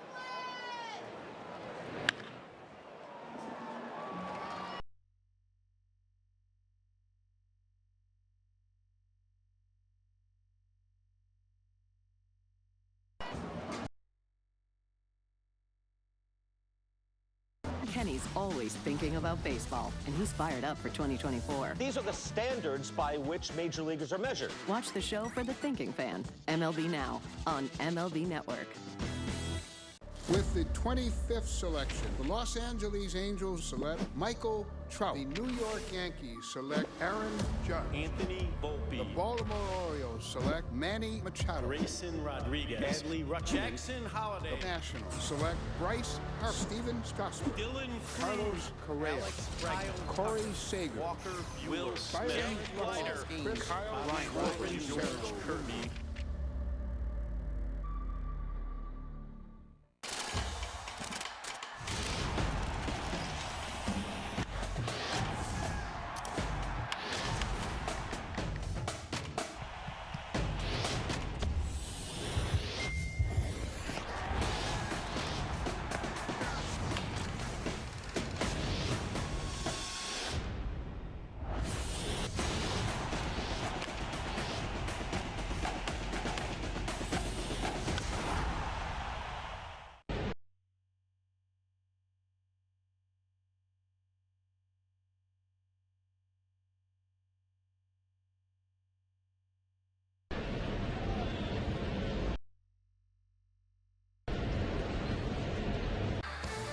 Angels Baseball and Valley Sports brought to you by Nissan. At Nissan, we make cars that thrill. Experience the thrill for yourself today at shopnissanusa.com. And by Spectrum. Get Spectrum Internet, Mobile, and TV. Visit Spectrum.com for details. Jose Soriano, a third pitch inning. Could not get through it. Likely double play ball off the bat of Miguel Andujar was a game changer as it went underneath the glove of Brandon Drury and kept the inning going, got the A's into a rally. Brent Rooker came through with a 3-run double, and then he scored on a base hit by Abraham Toro. So it's a 5-run inning. Here's Kyle McCann taking ball 1. At least 2 of the runs here are unearned thanks to that error.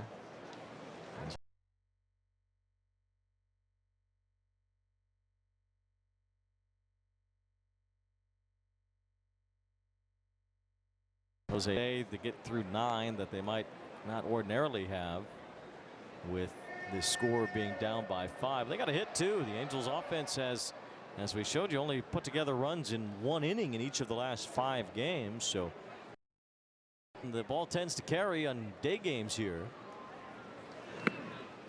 3 balls, no strikes on McCann, who's the 9th batter of the inning. Yeah, there's plenty of game left to be able to come back. You see how quickly Oakland scores 5 runs here in the 3rd. You got to prevent any more runs scoring with Oakland, and they've been really, really good with runners in scoring position. You want to avoid that here. You want to be able to get back in the count here. Marte. There's a strike to McCann, who catches instead of Langoliers today. Langoliers at his 20th home run yesterday. Only 1 A's catcher has ever had 30 in a year, and it was Terry Steinbach who had 35 in 1996 for Oakland. An all-star MVP too, Terry Steinbach. Another good name of the A's past in Oakland. And they will leave all that behind when they make the move after this season is over. The Angels will not be returning to the Coliseum, and they will not see the Oakland version of the A's again after today. And McCann driving one to left center field with the runner going. That's going to bring home another. Abraham Toro will score all the way from first as Taylor Ward finally gets it in. McCann has the 3rd double of this inning for the A's. They have scored 6 runs.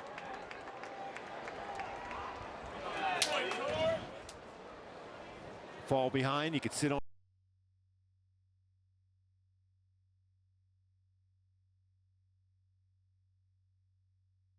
On a foul.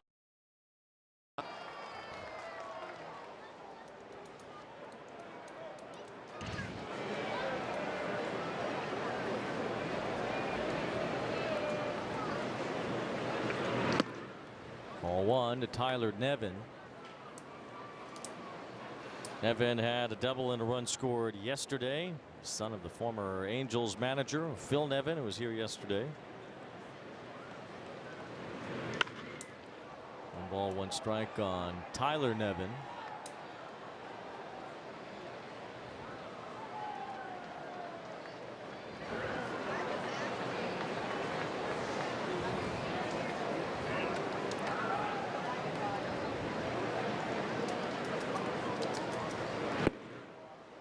Tyler went to a high school where a lot of former big leaguers' sons attended. Tony Gwynn Jr. went to the same high school in the San Diego area as Tyler Nevin, and Brett Bochy, Bruce Bochy's son.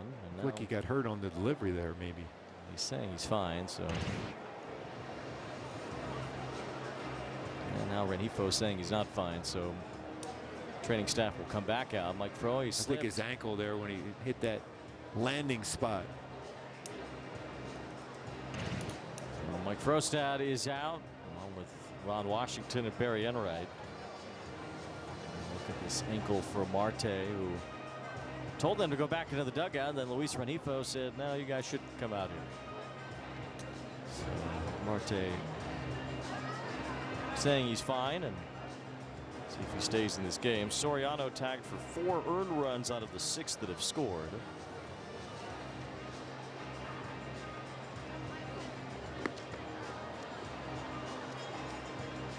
Although really, if it weren't for the fact that you can't assume the double play, none of these runs should be earned.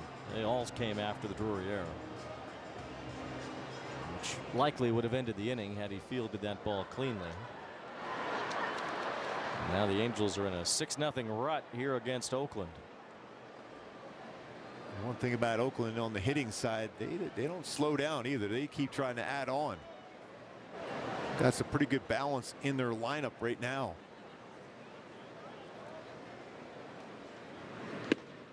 Swing and a miss by Tyler Nevin, who led off this inning with a double.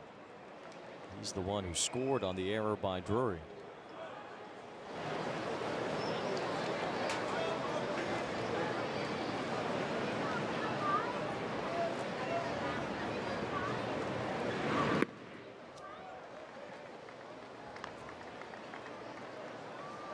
Just trying to survive this 3rd inning, get the offense going. Neto and Adele are going to get a chance to swing the bat for the first time here.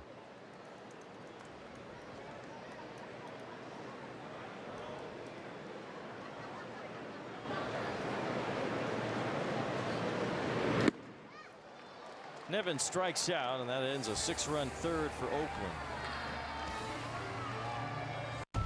The National League Rookie of the Year is Corbin Carroll.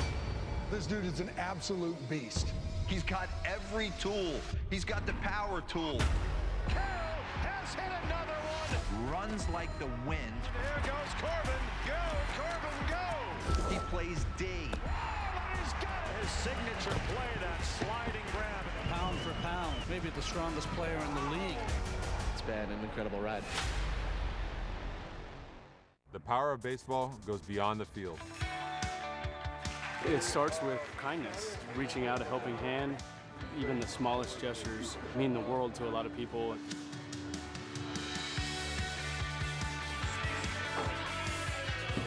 Stand up to cancer. Together. Together. Together. Together.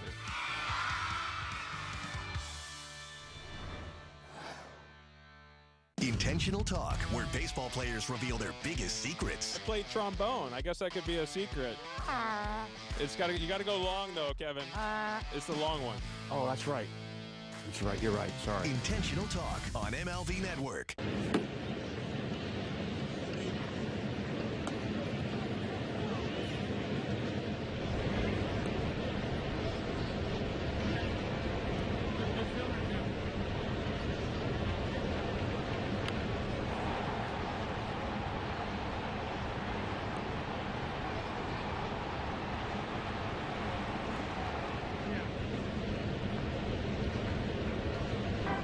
is a 6-0 game here at Angel Stadium today.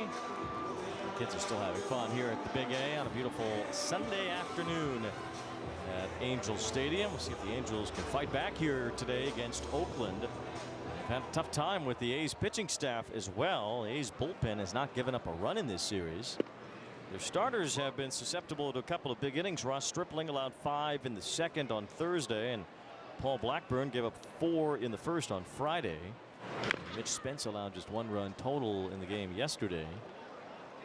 Osvaldo Bido, starting this one, has allowed a couple of base hits but has 3 strikeouts and has looked good here early. Yeah, he's been a guy to get some ground balls. He's got 3 double plays turned behind him this season. He's got a couple ground balls already, so he's a guy that will keep that ball downstairs for the most part. Ground ball the other way, and it squirts through. A base hit off the glove of a diving Abraham Toro. Zach Neto is on. Angels have their leadoff man on base here in the third. He went fastball upstairs on that one, and Neto stays up with the hands and hits the ball the other way for a base hit.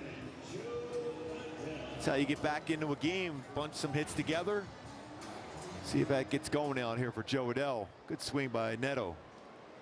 Put his family here for the trip here at the Big A. Joe that got him. Gets hit by a pitch, so the Angels will have runners on first and second here. It was a long top of the third inning. How does that affect a pitcher, especially a young guy, and Bido hasn't had a lot of starts? Yeah, that's why, like, whenever I had that, I tried to sneak an extra pitch or two and warm it up in between innings. And you know, clearly now he's upstairs, fastball for base hit, throws that one well off the plate inside. So yeah, you have a tendency to have a little bit of a letdown both physically and mentally when you're sitting on. You love the runs, trust me, you love the runs getting scored for you, but you have a tendency to be able to, you're going to overthrow a bit. That's why it's important to sneak that extra pitch in. And here's Nolan Shonowell, who had a base hit his first time, and he takes ball 1 from Osvaldo Bido as the Angels try to come right back here after falling behind by 6 in the top of the inning. The A's trying to sweep 4 in a row here in last place in the American League West. They've been last most of the year. And if they win today, they'll be just a game behind the Angels for 4th place. Meanwhile, Shonowell, rookie home runs by an Angels first baseman, and Nolan starting to climb that list a bit. JT Snow and Mike Napoli in striking distance for Shonowell, who has 11 homers now. Trumbo's always watching the game. He goes, I feel pretty good with 29 though. Yeah, well, I think he's okay. I think that record is safe for now. Here's an opportunity to be able to get some more traffic here already with 43 walks this season for Nolan Shonowell. He has improved so much offensively over the course of the year, and he has to dance away from that for ball 4. There's going to be a visit out to the mound, I would imagine, right away here now. Well, Bido's been all over the place after the long top of the third inning. He has come out shaky here in the home half. The Angels have loaded the bases with nobody out. So Rengifo will bat after a quick word from Hyundai. Add more joy to your journey. Hurry in to the Hyundai Getaway Sales Event. Get in and get away now.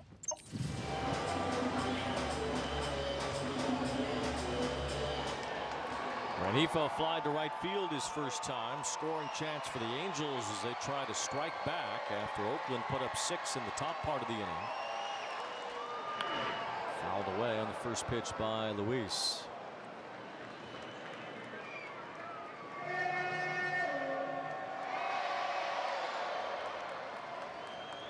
Still a ton of room in right center field. You've seen that throughout the series for Rengifo when he's batting from the left side. It's a ground ball to second base. It is misplayed by Toro for a moment. He recovers to get the out at first. A run scores. Rengifo gets an RBI to bring home Neto. That makes it 6-1. Nearly a dent though into this Oakland lead. Yeah, the thing is, he tried to pull that baseball. Remember how we talked about how many hits he's had the other way, and that was a pitch away. Fortunate enough, there was not a double play turn on that. Run scored. You still have 2 runners in scoring position. 1 out, and the batter Taylor Ward as he takes a strike. Well, the Angels struggling to score runs in this series. And Ron Washington had a lot to say about this Angels offense after the game yesterday. As Ward tries to knock in a couple here. It's a little cue shot up the first base line. It rolls foul.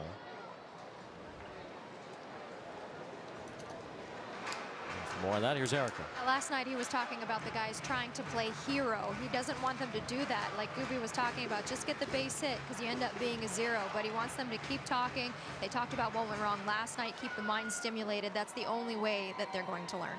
Yeah, when you're trying to go up there and hit a home run, you have a tendency to pull off the baseball and hit a lot of ground balls. We've seen a lot of those in this series against Oakland. Balls 2 strikes as Ward strikes out, and that's a good example of it right there. Ron Washington wanting to see just base hits in these situations to turn things around for this ball club. And sometimes when our offense goes down the drain, everyone goes down the drain, as the Angels have had a rough time here getting those timely hits. Especially there when you're given a run there, even though you're still a long ways from getting back in there, contact at all, you're going to get a run home. There's a line drive and a base hit. Shotwell somehow escaped getting hit. He's on his way to the plate following in Adele. Willie Calhoun, a 2-run single, helped out just as much by Shotwell's hurdling ability. Well, the Olympics are going on, and Shotwell used the hurdles to get 2 more runs. Yeah, he's showing some athletic ability.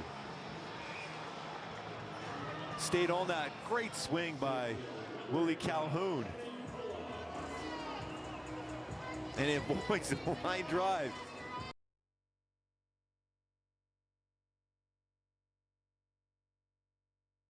Hit, the inning would have ended right there with just 1 run scoring. Instead, Shotwell with the hurdle and a 2-run base hit for Willie Calhoun. That's a huge hit by Calhoun. Again, going the other way, staying on the baseball. Exactly what Eric was just talking with Ron Washington. Stay on the baseball. Used a big part of the field. Did so. Drives in 2.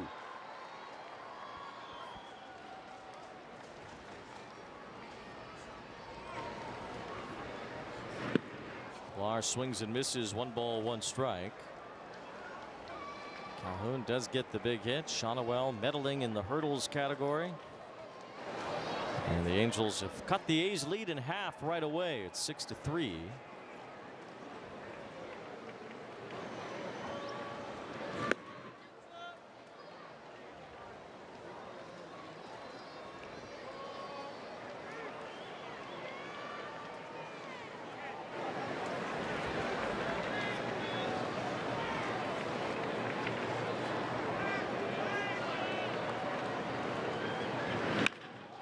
Drive to left field, a base hit for Pilar. Just like that, you got the tying run coming to the dish. Let's see if Logan O'Hoppe can keep this rally going for the Angels against Osvaldo Bido, who clearly has been taken out of his game here, out of his rhythm by his own team scoring 6 runs at the top of the 3rd. Yeah, you got to walk in there, hit by pitch. When he thought he was thinking he could get out of there with just a little bit of damage done.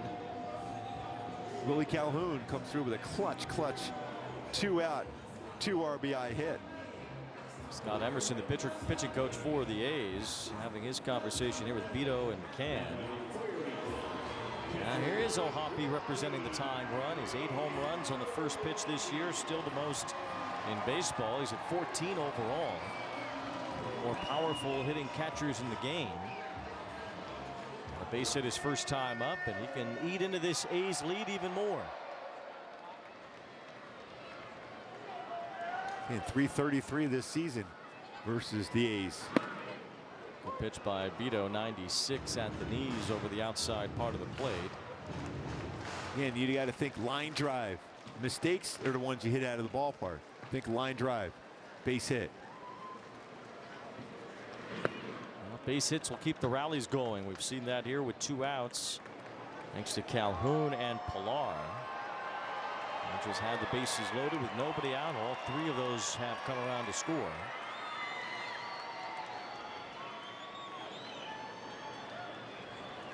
And Bido now behind O'Hoppe. 2 balls, 1 strike. Exactly what Oakland has done against the Angels. When the Angels had a big inning, they respond right back. Now the offense for the Angels has responded right back with 3 runs, but a chance to add even more on here.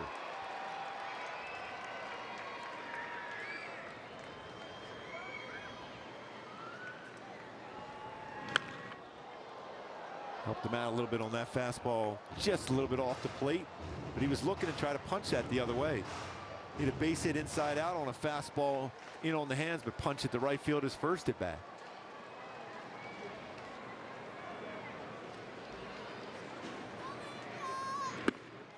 A swing and a miss ends the innings. The Angels settled for 3. They cut the Oakland lead at half. Let's talk about sex. As you get a little older, things tend to work a little differently. I felt shame, embarrassment, guilt. Like something had been knocked out from underneath me.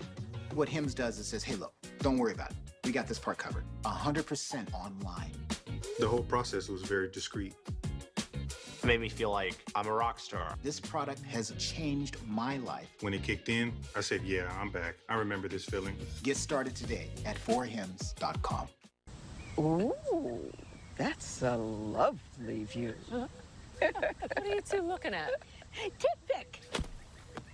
What did you say? Tip pick. Tickets to the show with no hidden fees. The salty air, the golden light. Reflections of who you were, who you are, and who you're becoming. Luxury meets performance. Peter Malone. How many pairs of Tecovas boots is too many pairs? Not sure. How much fun is too much fun? Find your next pair or two at Tecovas. Intentional Talk, where baseball players. What Olympic sport do you think you'd be best at? I think water polo. I was born on the water, and I think I'm like a fish. So I think I definitely do really good at water polo. And we saw Nolan Shonowell hurdle instead. Forget water polo. Put this guy on the track. Well, every once in a while, water polo, you got to move out of the way too, though. I mean, that's unbelievable. Yes, that's some skill set right there for Shonowell. Well, Nolan Shonowell using his Olympic ability to help the Angels get 2 runs in the bottom of the 3rd. Willie Calhoun got the RBIs for that. Line drive that pushed through the left side of the infield. So the Angels were able to get 3 of the 6 back that they allowed in the top of the 3rd. Now Max Schumann looks at strike 1. Schumann struck out his first time up. Jose Soriano just 2 2/3 innings. Ended up being one of his shortest outings of the year. Had a 4-inning performance against the A's on July 2nd. That was his first game back off the IL. He allowed a couple of homers in that game and 4 runs. And 6 is the first time he's allowed more than 4 in a game all year. What about consistency? Soriano's allowed 4 or fewer in all of his starts until today. And for whatever reason, Oakland has seized the baseball well, or they've made contact against them. He's given up 10 runs in 5 or 6 2/3 innings against them this year, where he's pretty much handled everybody else. And that one short start against the Twins, April 27th. That was a game with a weird start. Yeah, to it a couple well. ground balls back up the middle off the glove. His eye off his foot. Other than that, he's gone pretty deep in the game, so unusual for him to go short today.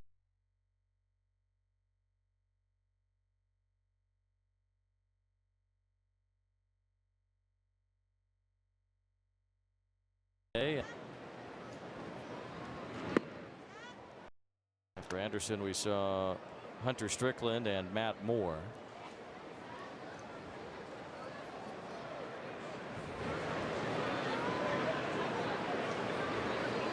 Three and 2 on Schumann, and a walk to start the inning. So Jose Marte issues a free pass to begin the top of the 4th. Global Trading Card Day is Saturday, August 3rd, and the Angels will host the Mets that night. First 25,000 fans in attendance will receive an Angels trading card pack courtesy of Topps. Visit angels.com/promotions for more. That's always a tough one when you have that get 3 runs back and you have that lead-off walk, especially with this guy at the plate and that speed at first. Here's Lawrence Butler taking ball 1. Butler had a base hit and a run scored in the 3rd inning, where the A's put up 6. A lot of that coming after an error by Brandon Drury on a ball off of Andujar's bat. Andujar is on deck. Good pitch there by Marte.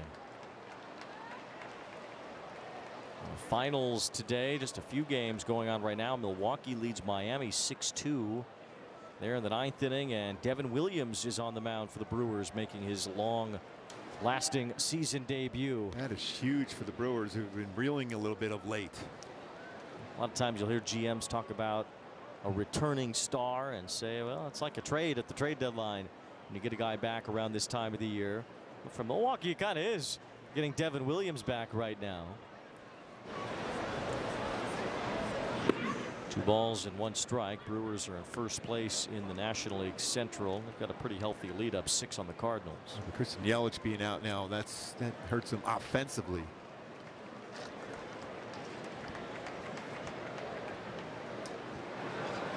Jackson Chourio to get going, get a home run today for the Brewers. Ball 3 to Butler. Arizona leads the Pirates 2-0 in the 5th. Diamondbacks have had a great month of July. Yeah, the Pirates were playing really good, but they ran into that buzzsaw right now as the Diamondbacks are looking for their 5th win in a row. It'll be an interesting National League wildcard race all the way to the end. Padres lost today in Baltimore, and that ends their 7-game win streak. They've got 2 big games at Petco Park this week against the Dodgers, who were able to sneak a win out of Houston. The Dodgers beat the Astros today 6-2. With that Astros loss, Seattle moves back into a first-place tie with Houston. The Mariners swept the White Sox, winning 6-3. The White Sox have lost 14 in a row for the 2nd time this year. It's amazing. Runner going on 3-2. Butler gets all turned around as he strikes out, and Schumann steals second standing up.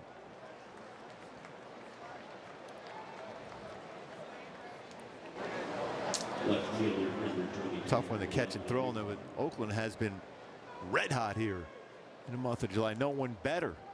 Diamondbacks got a chance. They've been playing very well. The Mets, they finally got cooled off today. Lost yesterday too to the Braves. Mets traded for Jesse Winker yesterday, and they'll bring Winker and the Mets here next weekend. Ball 1 to Andujar. See, 11 stolen base for Schumann. Has only been caught once. Ronaldo Lopez got hurt in that Braves Mets game. He has to go back to Atlanta for evaluation on his forearm. Ooh, that's tough because he's been great for them out of the rotation. He's been unbelievably good. 1 ball, no strikes. Andujar couldn't hold up. I mean, without him, the Atlanta really would be in trouble with the injuries they've had to their staff and even their everyday lineup. The Braves, Diamondbacks, Padres, and Mets have started to stand above in the wild card race in the National League. Cardinals have dropped back a little. Pirates as well. Yeah, Atlanta's the one that's been trending down for a while. While the others, San Diego, the Mets, Arizona, have all caught up. So it'll be a wild race, and we'll see how those wild card teams kind of position themselves over the next couple days. The trade deadline is Tuesday afternoon. I think it'll be, what, 5 o'clock, 6 o'clock Eastern time, something like that. Let's look at the Diamondbacks now. They're getting a little bit scary now. If you're in the National League, they're starting to play pretty good baseball. It's been an up and down season for them, but they're getting better, getting healthier. Well, we said that when we saw them in June, that they were going to probably figure it out because they got a lot of talent. 3-1, hit hard to short. Neto has a play in front of him at third base, and Schumann gets tagged out by Rengifo. Smart play once again by Zach Neto, right away looking over to third base. When he sees Schumann going, he knows he has a play. Always good to get that lead runner. And also one of those things, if you're watching at home, anytime you're at second base, that ground balls at that side of you, you don't go. Neto right there to make a perfect throw right away.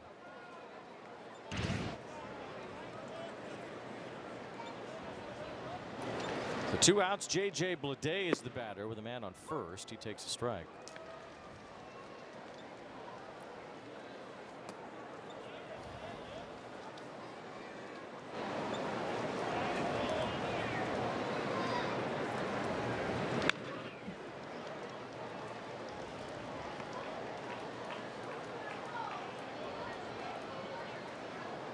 Texas losing again today, though, up in Toronto.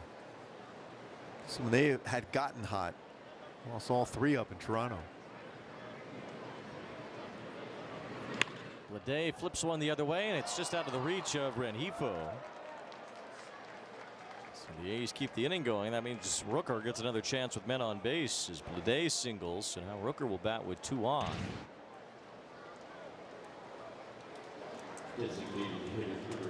Nifa almost playing shortstop.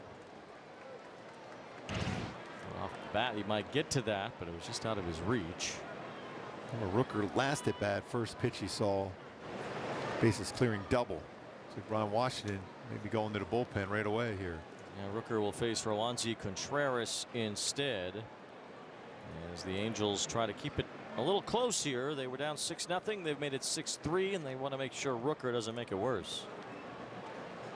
I knew that something was different. I knew it, I called it, and look what I found today. It's Blue Chew. Blue Chew. Blue Chew? Blue Chew. Blue Chew. Blue Chew. Blue Chew. The Holy Grail. This is the secret. If you don't know, now you know. You can get it on a subscription model, so men can get delivered every month. And for the ladies, let your man know.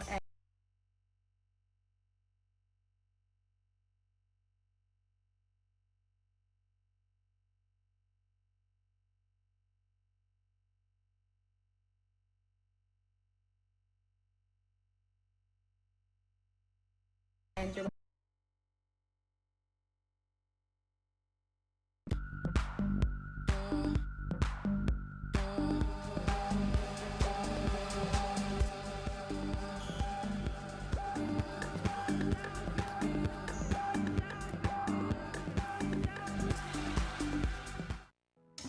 If we weren't proud of the craftsmanship and level of detail that go into every pair of Warby Parker glasses, well, we probably wouldn't show you how they're made, including this part, which is our favorite. Wow. And this is also great. Each pair comes standard with lenses that are scratch resistant, anti-reflective, and UV protective. Try 5 pairs for free at warbyparker.com. You want to take a shot at the next level? Brent Rooker has crushed the Angels this year, and he has done so in a way that very few in A's history have. 21 hits, 15 RBIs in 1 year against the Halos. Well, a select list of A's players have done that. I mentioned 2 of the 6 homers he's hit. That's the second most in a single season against the Angels by a member of the A's. So Brent Rooker has been an extremely tough out for the league, and especially against the Angels. And it'll be up to Roansy Contreras to get this out with 2 on. And he's had a lot of that damage on the first pitch. And also, even with 2 strikes, even though he has had some strikeouts this year coming into this game, he had 116 strikeouts. Hit the ball hard with 2 strikes in this series, though. His OPS in the month of July, 1333 entering today. The highest by an A's player in July since Jimmy Fox in the 1930s. That's a few years ago. All 1 to Brent Rooker. You know, last year was a breakout year for Rooker, and now he's broken out even further, becoming one of the more dynamic offensive players in all of baseball. I mentioned his OPS plus earlier. 170, 70% higher than the league average. And just behind Judge, Shohei, and Soto. That's some incredible names.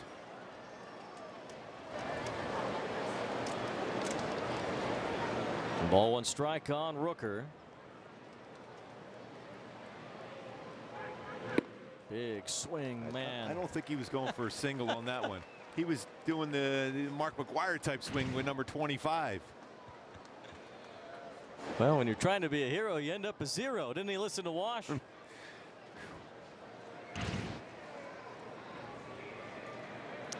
1-2.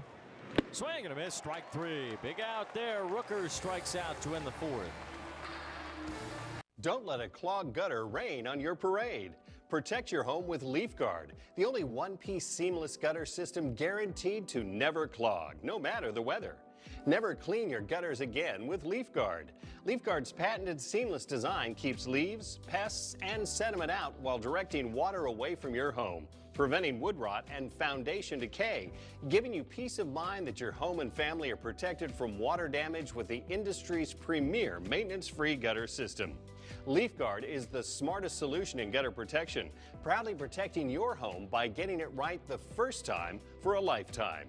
From manufacturing to installation, LeafGuard handles the entire process from start to finish. Invest in your home with a company you can trust. Call 888-6LeafGuard right now for a free estimate and save 20% plus $500 off your purchase and installation. LeafGuard, get it today, protected for life.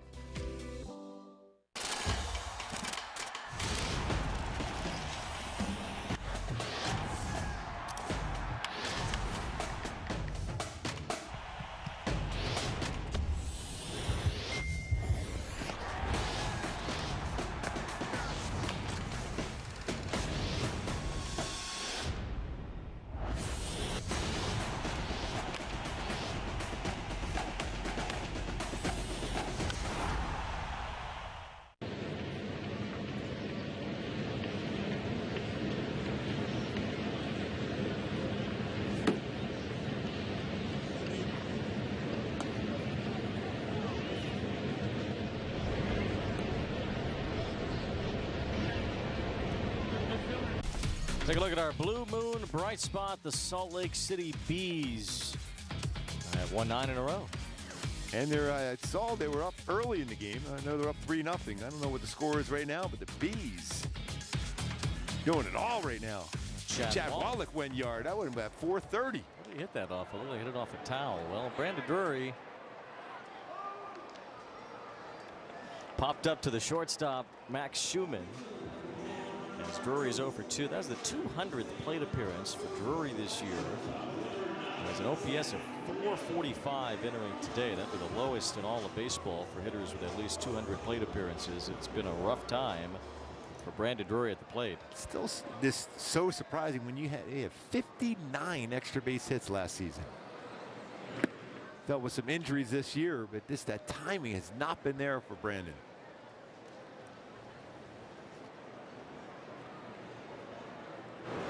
One pitch, 1 out. Drury also with an error today and a strikeout.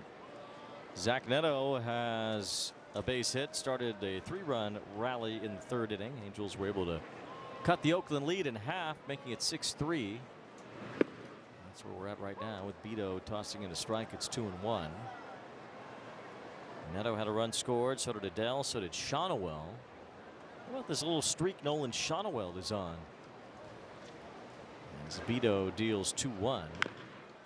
Shonowell has now had a walk and a run scored in 6 straight games, which I guess on the surface you don't think much about that, but it's actually tied for the longest streak in Angels history. Wow. A walk and a run scored in 6 straight games. Shohei did it last year. It's happened other times in Angels history, but last done by Shohei Ohtani last season. So Shonowell will go for a new record on Tuesday against Colorado Rockies. Griffin Canning will start the opener of that series. Last time Griffin Canning started a game against the Rockies, I think that was a game. It was it might have been 25-1. Coors Field last year, a 25-run performance by the Angels franchise record. And the Angels will face Cal Quantrill on Tuesday night. Kyle Freeland will pitch Wednesday and Ryan Feltner on Thursday in that series. Neto draws a walk and the Angels have a man on with Joe Adele coming up. Colorado, well, that's what they are. Not very good. 30 games under 500. On the road, they're the worst team in the National League. Minus 128 run differential. Yeah, get what you pay for. But our good buddy, Buddy Black, is manager there. So we're yes, he is. Yes. Bud Black, one of the most respected men in all of baseball. As the Rockies come to town. And they gave a lot of money to Chris Bryant, and that contract has not done much for them. No balls and 1 strike on Joe Adele. Especially with teams like Colorado, when you go out and sign a free agent, you can't make a mistake. Yeah. The big market teams can make a mistake here and there, but it's tough for a team like Colorado to make a mistake, and it obviously has not worked out for Chris Bryant, a world champion with Chicago. You do get some mulligans when you have a big payroll in a big market, you could shake off a contract or even a couple of contracts that don't work out. And when you get one that you work up and hand to a player that you think is going to be your superstar, and it really sets you back when it doesn't work. 1 ball, 2 strikes on Joe Adell. The thing too about the Rockies around this time of year, never seems like they're trading players away, even if they're in last place. Doesn't seem like there's ever a sell-off from Colorado. I don't know why that is. But Quantrill would be a guy you would think somebody be calling him about. Little bloop down the right field line, dropping foul. You know, Freeland's been there for a while. He's a Colorado native and all that, but you feel like if Kyle Freeland ends up somewhere that's not Coors Field, maybe he's okay. Quantrill certainly pitched in other places before. They never are a team that's trading guys away at the deadline. Joe Adell going to need a new bat.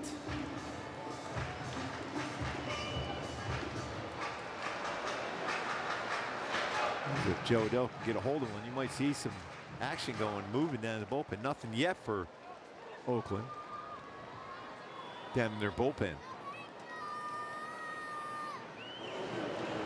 You saw Neto was thinking about going.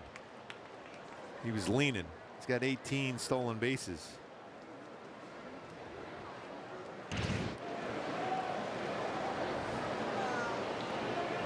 He was going and leaning that foot, that back foot, and when it starts to turn, they're going. Ball 3 to Adell. I think he'll be going here now. Adell hit by a pitch his last time.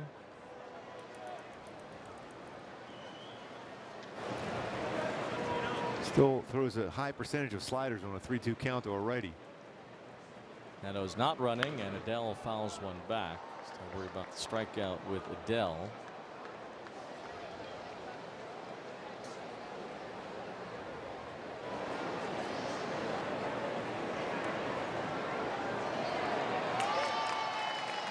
Adell, since the All-Star break, hitting .231 entering today's play. Time is called.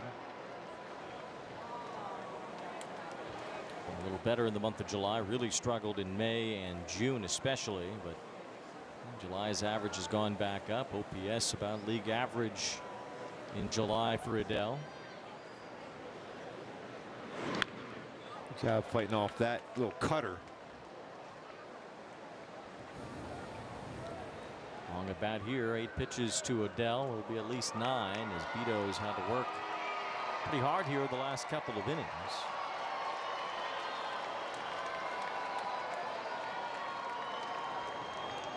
3-2, and he swings at ball 4 and strikes out. Chase that slider off the plate. A little over aggressive. Got it real interesting if that ends up being a take by Joe Adell on that one. Fought off some pretty tough pitches before that. That's his pitch he goes to almost every time with his 3-2 count. Chase that one. It's the 6th strikeout for Osvaldo Bido. 2 outs and Shonowell bats. He's been on base twice today. A guy who's gotten better as the season has gone along. Shonowell, we showed you the numbers earlier. His OPS rising each month from April to May to June to July. He said he had some issues with his contact lenses earlier in the year. As Neto is running, the pitch underneath Shonowell. He still gets a stolen base because he's on the move, even though that would have been a wild pitch. That's now 19 stolen bases. Neto in scoring position. Well, his footwork today is outstanding. He got it out of the way of that fastball hit. He got it out of the way of a line drive while running from second base. Maybe instead of the Olympics, maybe he's going Dancing with the Stars. Swing and a miss. And he yanked his head on that breaking ball. 2-1.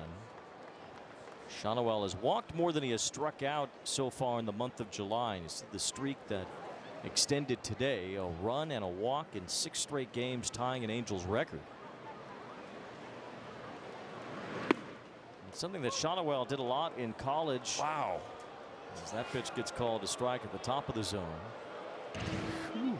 Wherever this one may. Wow. It's way above the strike zone. That's 2 baseballs above the zone. It's 2-2. Shotwell walked earlier. He's a base hit today as well. Good cut there. On that fastball. He's had a tougher time on fastballs at the knees or below that lower part of the strike zone. Which usually you think left-handed batters crush that baseball, especially fastball. He's had a tough time. 2 balls, 2 strikes. And a wave and a foul. He was able to get just a piece. I mentioned his walks this month, 17 walks in July, just 12 strikeouts. And that was really a big part of Shotwell's game coming up in college baseball especially. So he often walked way more than he struck out. He's starting to do that at the major league level now. He takes ball 3 here. Some action going down in the bullpen for Oakland. Lefty. Luis Rengifo on deck. Would like a shot here with 2 outs. 3-2. A tapper foul keeps Shotwell alive. 69 pitches now for Bido. In his back-to-back games, he's homered. They've been on secondary pitches. He stayed pretty well back on the slider. TJ McFarland, left-hander, getting ready. I'm not sure for who. I guess just to take Bido out. 3-2. There's ball 4, another walk. So Shotwell draws another free pass, something he has done so much of lately. Starting to creep up to Taylor Ward for the team lead in that category. And now Rengifo will bat against Bido as Scott Emerson goes to the mound. I don't know about you, but I'd like to hear more about the mini Chimmy Bang Bangs from Jack in the Box. I invited Deadpool and Wolverine over to whip up some mini Chimmy Bang Bangs. That was a mistake. Welcome to Jack in the Box. I like them sauced and loaded.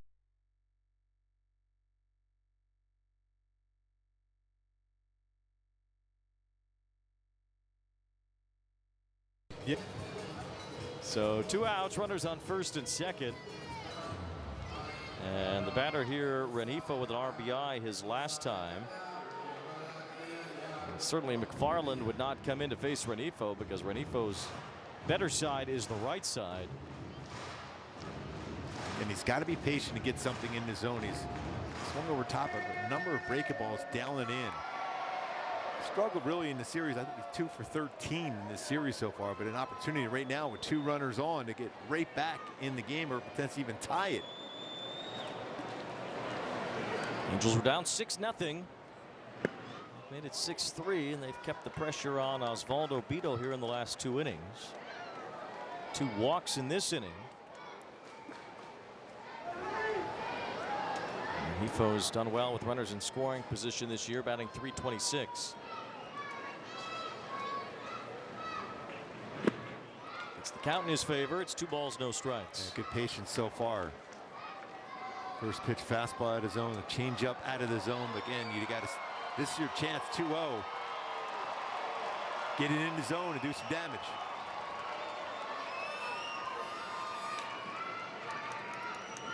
That's inside. So 3-0. Taylor Ward is on deck.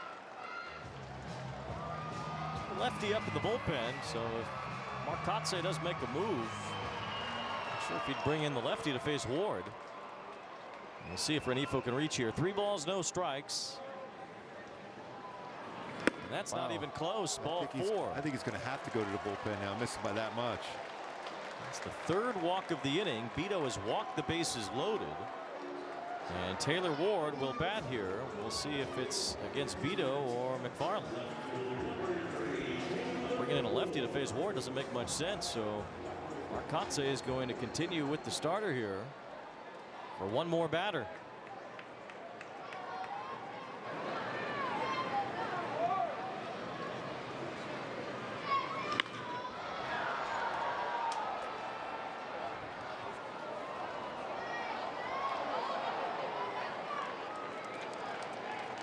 Ward has 15 home runs. He's tied for the team lead there. He's driven in 47, which does lead the team outright, as does his walk total, at least for now. And Bido gets ahead of him 0-2. He's got him looking on a slider. He's got him chasing on a slider so far. Butler's playing extremely deep and right. Just punch that ball in the outfield grass and right. A long inning here for Bido, 33 pitches.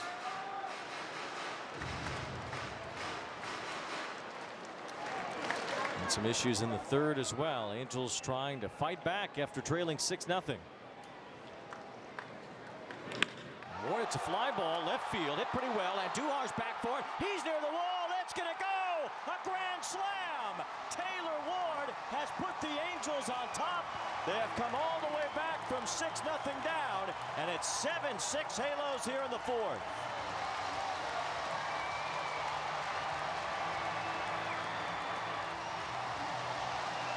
A grand salami time for Taylor Ward. Another slider. This one got the plate and got the Halos the lead.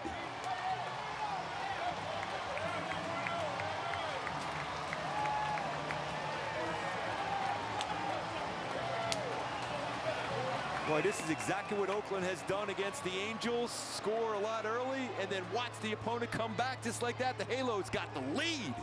Wow. Osvaldo Bido walked the bases loaded, then cooked up a grand slam. The power of baseball goes beyond the field. It starts with kindness, reaching out a helping hand.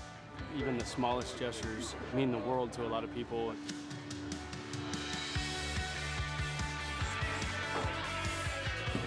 Stand up to cancer. Together. Together. Together. Together.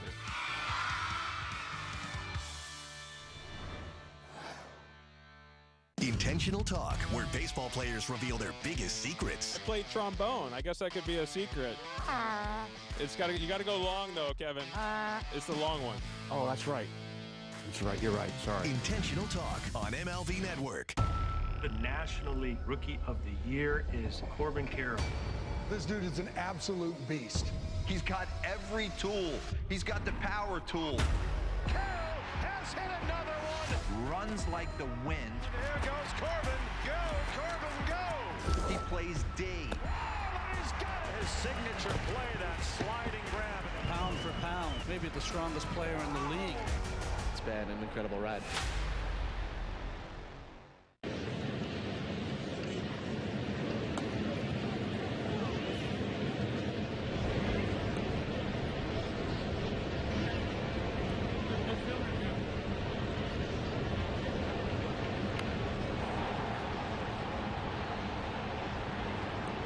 Our Arco top-tier play. Taylor Ward has cracked a grand slam.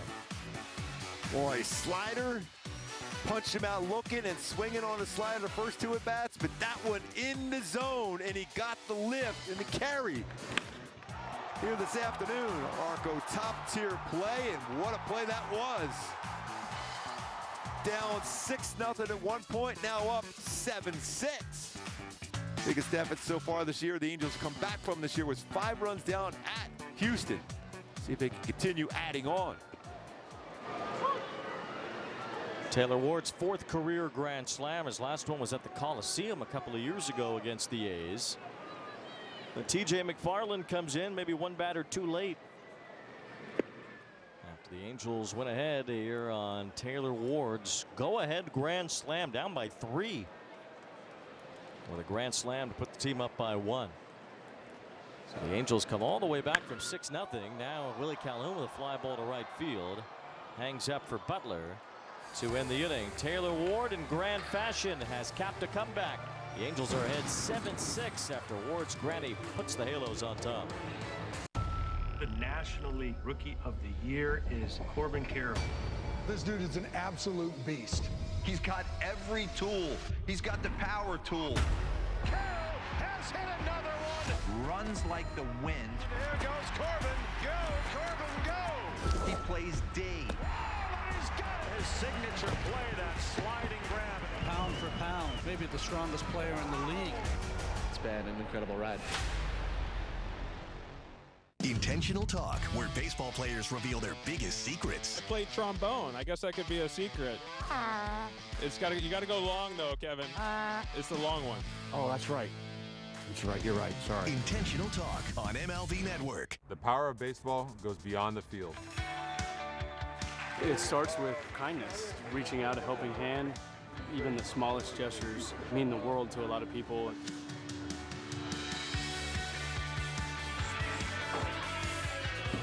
Stand up to cancer. Together. Together. Together. Together.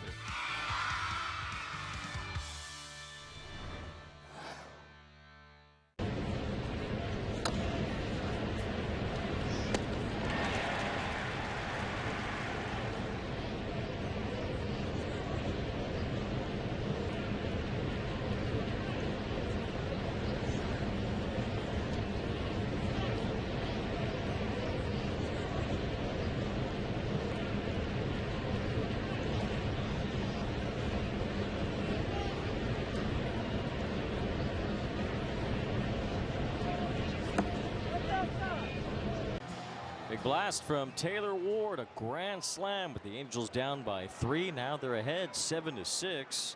Takes Jose Soriano off the hook after he. Baseball on the field. Joe Adell's got to retrieve that one. Soriano allowed 6 runs, although really could have been almost no runs. Brandon Drury error was a changer of that inning for Soriano. Now all that is water under the bridge. There's a strike to Seth Brown leading off here in the 5th.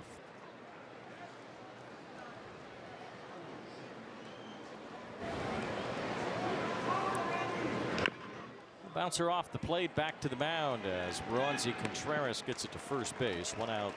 Brown's 0 for 3. Well, that quick out.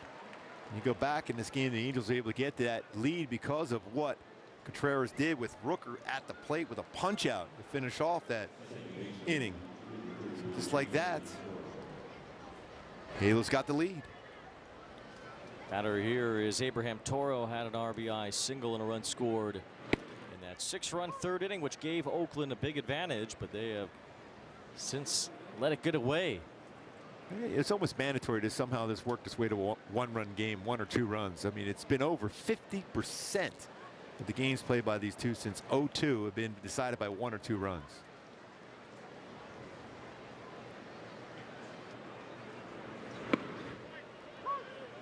Strike on the outside corner to Toro, and it's 1-2.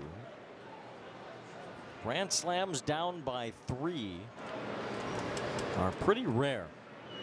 It's a bouncer up the middle as Neto moves over to get it. Quick throw to retire Toro. 2 outs. The last time the Angels had a grand slam when trailing exactly by 3 runs. Have to go back to September 17th, 2015. A game in Minnesota. Mike Trout hit a grand slam to give the Angels the lead in that game. The last time they did it here at Angel Stadium, you have to go back 19 years to Vlad Sr. on July 21st, 2005 against the Yankees. Wow. So it doesn't happen too often. No, you just can't cook up a grand slam exactly when you need it. It is a baseball rarity. And when you do that in the bottom of the 9th or in a walk-off situation, they call it an ultimate grand slam, which has not happened much in baseball history. Still go back to it's still incredible. Jim Palmer never gave up a grand slam in his entire career. Well, Osvaldo Bido has. Here's Taylor Ward going back on this one, and he makes the catch to end a 1-2-3 5th.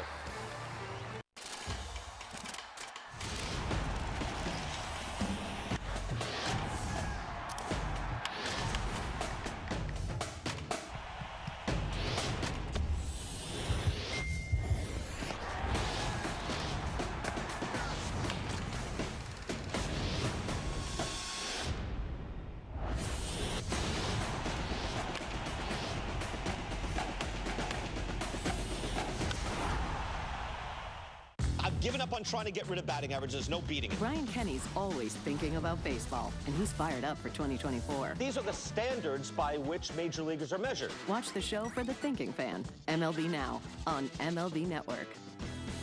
The National League Rookie of the Year is Corbin Carroll. This dude is an absolute beast. He's got every tool. He's got the power tool. Carroll has hit another one. Runs like the wind. There goes Corbin. Go, Corbin, go. He plays D. Oh, he's got it. His signature play, that sliding grab. Pound for pound, maybe the strongest player in the league. been an incredible ride.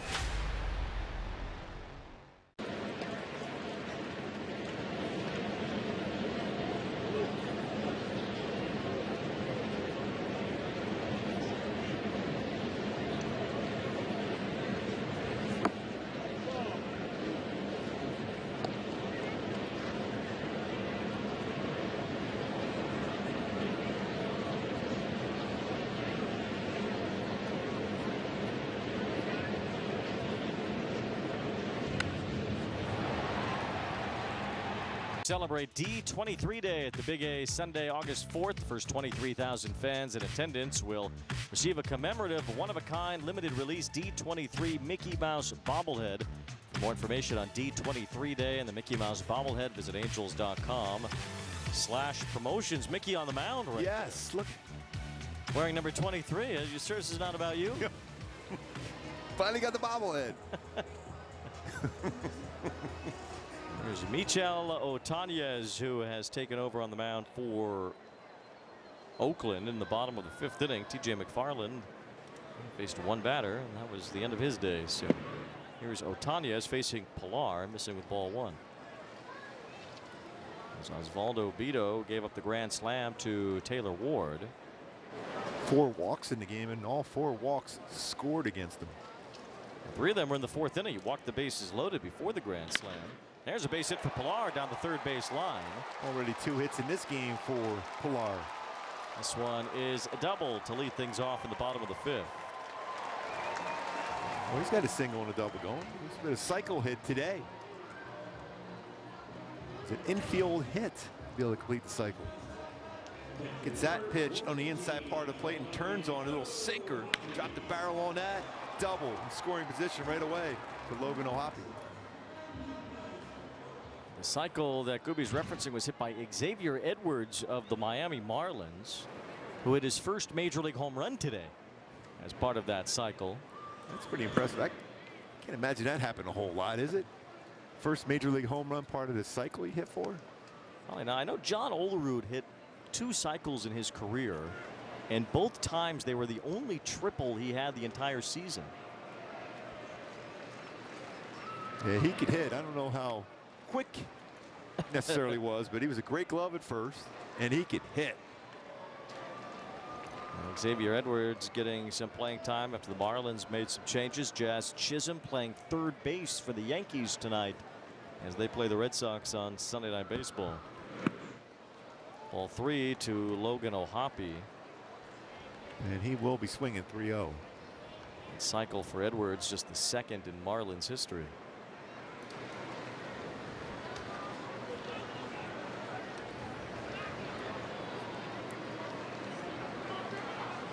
Pilar running around and having to scurry back to second base.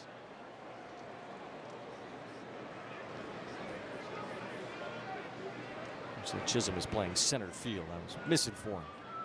When he was that quick, he went from 3rd to center. He is fast. Another walk. Ball 4 to O'Hoppe. So 2 on here as the Angels try to extend their lead now after being behind 6-0. They've taken a 7-6 lead, and still a long way to go for this one to bounce back and forth even more.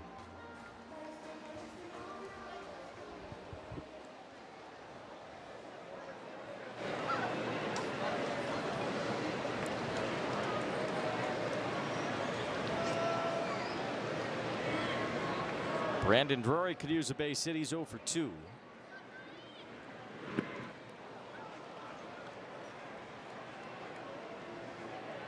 Guessing first pitch fastball. This will really help that confidence grow if Brandon Drury can get a base hit here.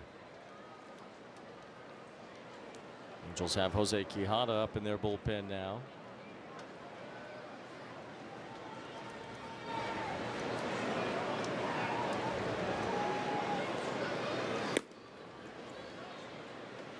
His 3rd appearance already.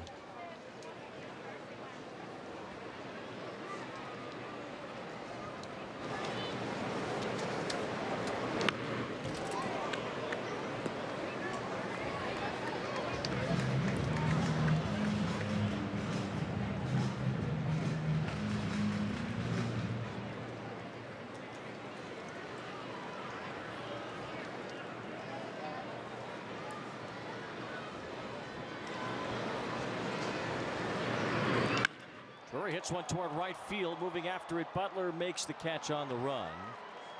Some solid contact from Drury, but Butler tracks it down, and the runner on second base, Pilar, advances to third. Yeah, good base running, went right back to the bag. Because even if he doesn't catch, he's going to walk home anyhow and score. So he gets back there to be able to tag up to get the third base here. Give Neto a chance to drive him home. Butler covers a lot of ground out there in right field. Ran that one down. Well hit there by Brandon Drury, though. Butler could easily play center field as well. Blade out in center field for the A's this afternoon. Zach Neto's been on base twice, and he has scored both times. Had a base hit in the third inning, a walk in the fourth. He came home on Ward's grand slam. Infield in for Oakland. Runners on the corners here. You'd think they'd at least have the middle infield back a little bit to try to get a double play ball. Yeah, surprisingly, they didn't want to have at least halfway, so you still would potentially have a play at the plate, but trying to keep a double play in order.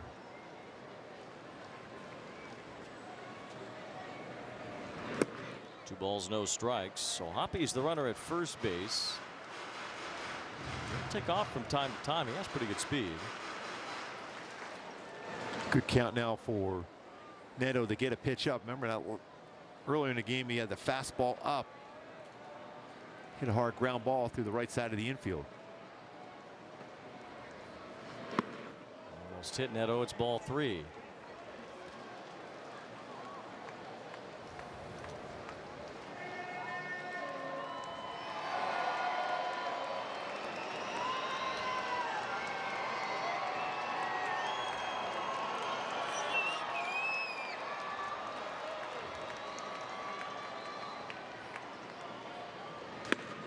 Ball 4. So Neto draws the second walk of the inning from Otanez. Now 6 free passes have been issued by the A's pitching staff today. Neto's drawn 2 of them. The base is loaded again. Scott Emerson, the pitching coach for the A's, goes to the mound and will fly around with Fiji Airways. Fiji, your ultimate island escape. Fly nonstop to happiness with flights from $679. Book now at FijiAirways.com. Conditions apply. Joe Adell will bat with the bases loaded here. Not quite Fernando Tatis Sr., where he had 2 grand slams in the same inning. The Angels with a chance at 2 back-to-back grand slams, back-to-back innings. It's probably something that hasn't happened much either in the history of the Angels. Taylor Ward's go-ahead grand slam, down by 3. First time an Angels hitter has done that since Mike Trout in 2015, and here at Angel Stadium since Vladimir Guerrero in 2005. Now the infield in again for Oakland with the bases loaded. Joe Adell takes strike 1 at the knees. Joe Adell's a very good low fastball hitter too, like Mike Trout.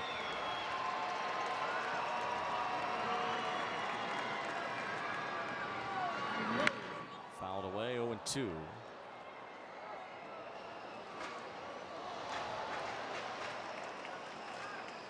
The Angels have not had 2 grand slams in the same game since 1986. It's only happened twice in the history of the franchise. They've got a shot here, especially with Adell at the plate. Good job by McCann to keep that one around the plate. 1 ball, 2 strikes. Ward's grand slam earlier, his 16th home run, giving him the team lead again over Adell, who has 15.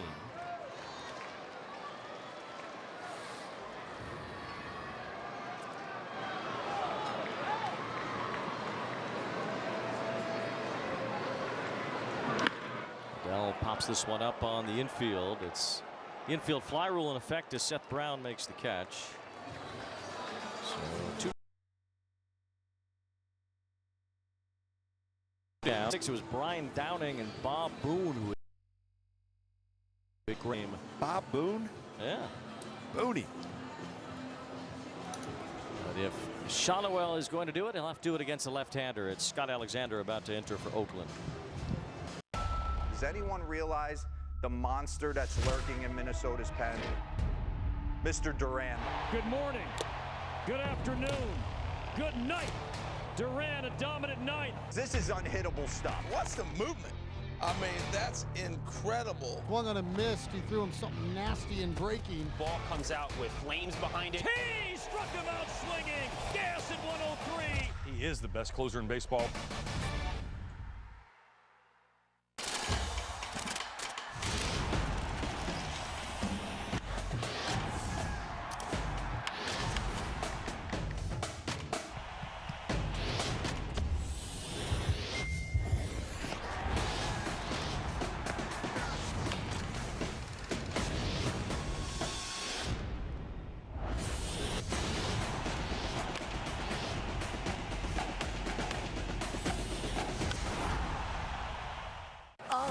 Big hits, all the great grabs, and all the swagger.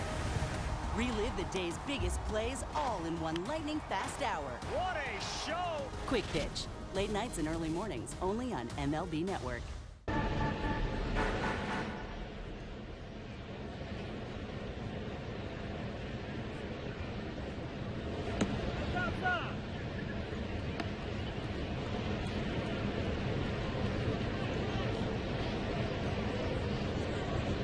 Nolan Shotwell has been red hot of late.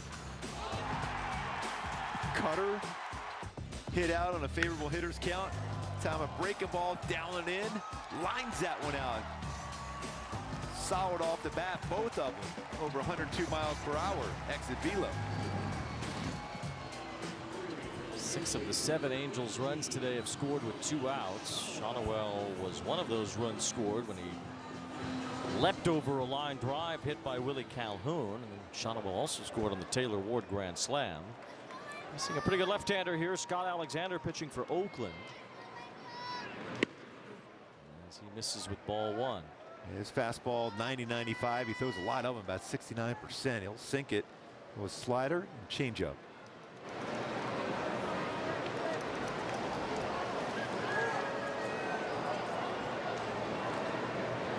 Ball 2 to Shotwell. We've talked about his penchant for drawing walks lately. He's already been issued 2 today.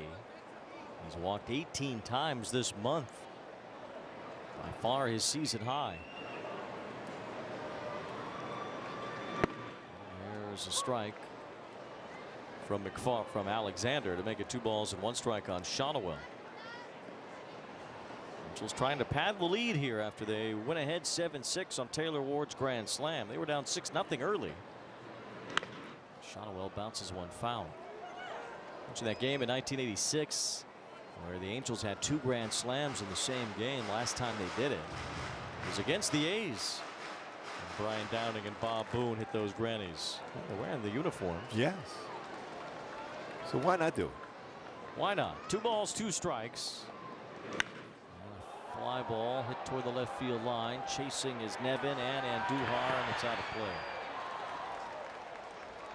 So still 2-2 the count on Shotwell. These uniforms, they're so familiar that it doesn't even feel like a novelty. It just seems like these are the ones they wear. You see them all week, I think, too. Yeah, they're going to wear them in the Colorado series as well. Getting good use out of these throwback uniforms. These are such a part of the fabric of the Angels franchise. They just seem like the regular ones anyway. Ball 3 to Shotwell. So now the runners will get a head start.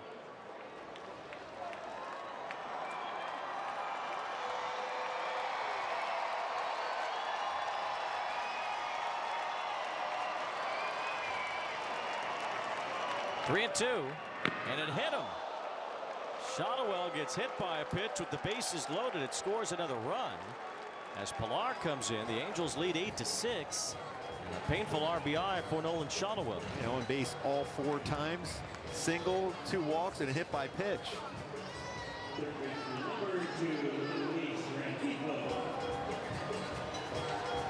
Still keeping that grand slam aboard here now.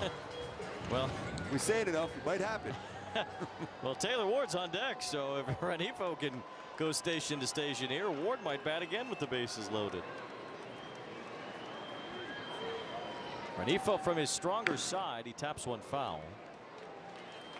The ball's in a strike.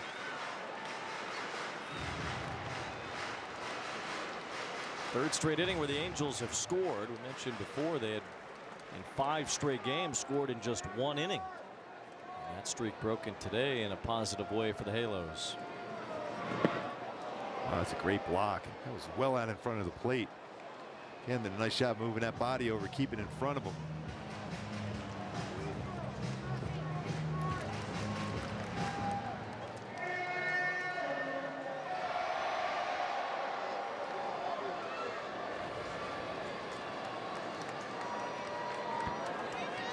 Ball 1 strike on Rengifo. Fouls that one off toward the right, facing Scott Alexander, who's been on a handful of teams over the last 10 seasons at the major league level.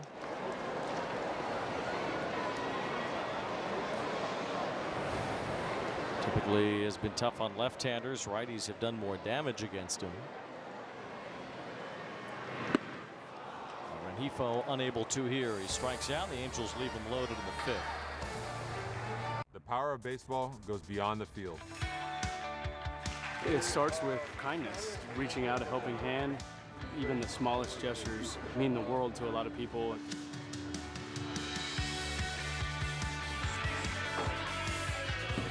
Stand up to cancer. Together. Together. Together. Together.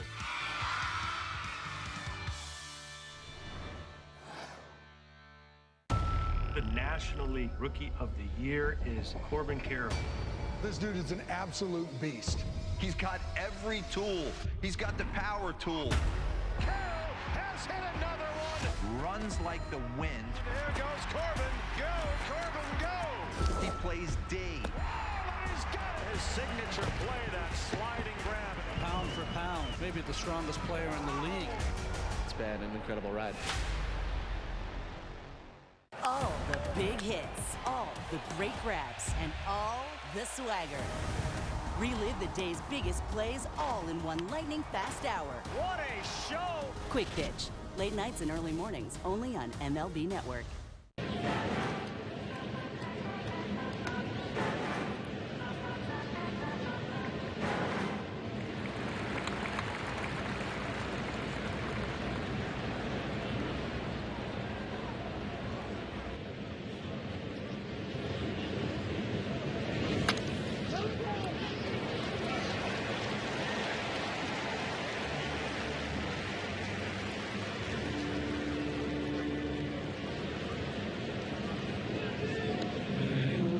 In style at the Big A Friday, August 16th. The Angels host the Atlanta Braves, and the first 25,000 fans will receive an Angels belt bag courtesy of angels.ocnavigator.org. Visit angels.com/promotions for more details today.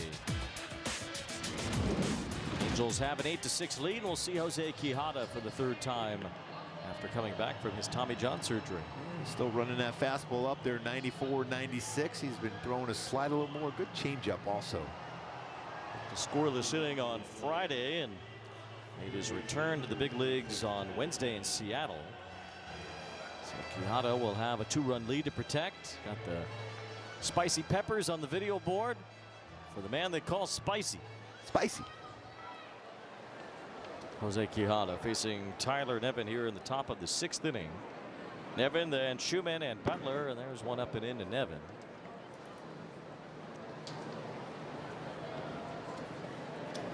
If you squint, that red California Angels logo on the jersey could look like a red, spicy red pepper, yes. too. In honor of Quijada. Yes.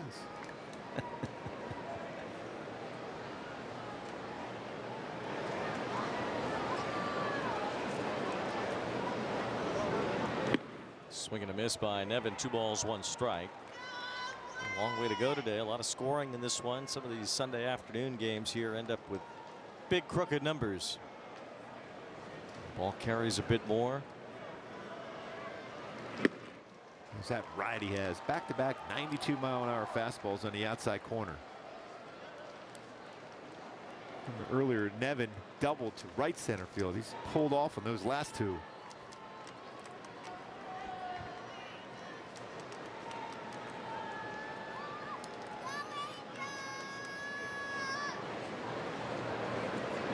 Swing and a miss, strike 3. 93 with that ride up in the zone, and Nevin strikes out against Quijada. Yeah, 2 on the corner. That one just slightly off the outside corner. A little harder too at 93. He keeps that ride on his fastball really, really effectively.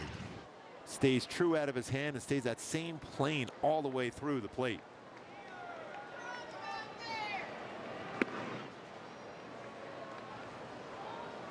Max Schumann had a walk and a stolen base his last time up. He's also struck out today.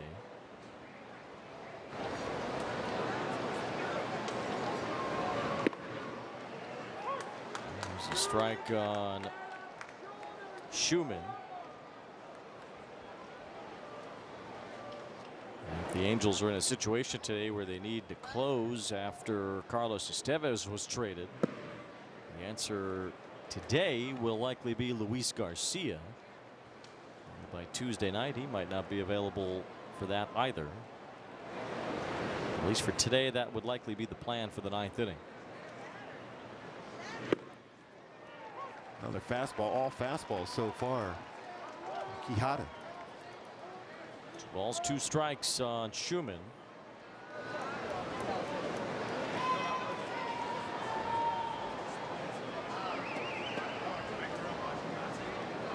Swing and a miss. Another fastball. Like he twisted his ankle on his delivery on that one. Got a little bit too spicy on it. He at least twisted himself. He seems fine. I think he just corkscrewed himself. That was the extra spicy delivery.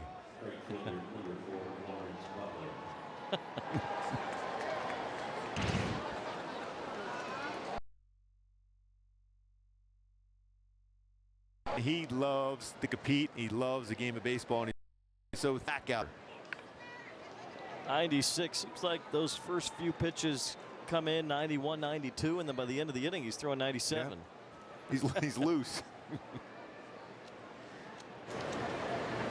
No balls and a strike on Lawrence Butler, who struck out his last time. Upstairs again. Sounded almost like that ball hit the bat, but I guess it didn't. 1 ball, 1 strike. Not easy to be able to hold up on a swing, especially dealing with 95 upstairs. Butler is so strong. 1 ball and 2 strikes. Another 95-mile-an-hour fastball. I believe he's going to try to run that fastball above the zone here now.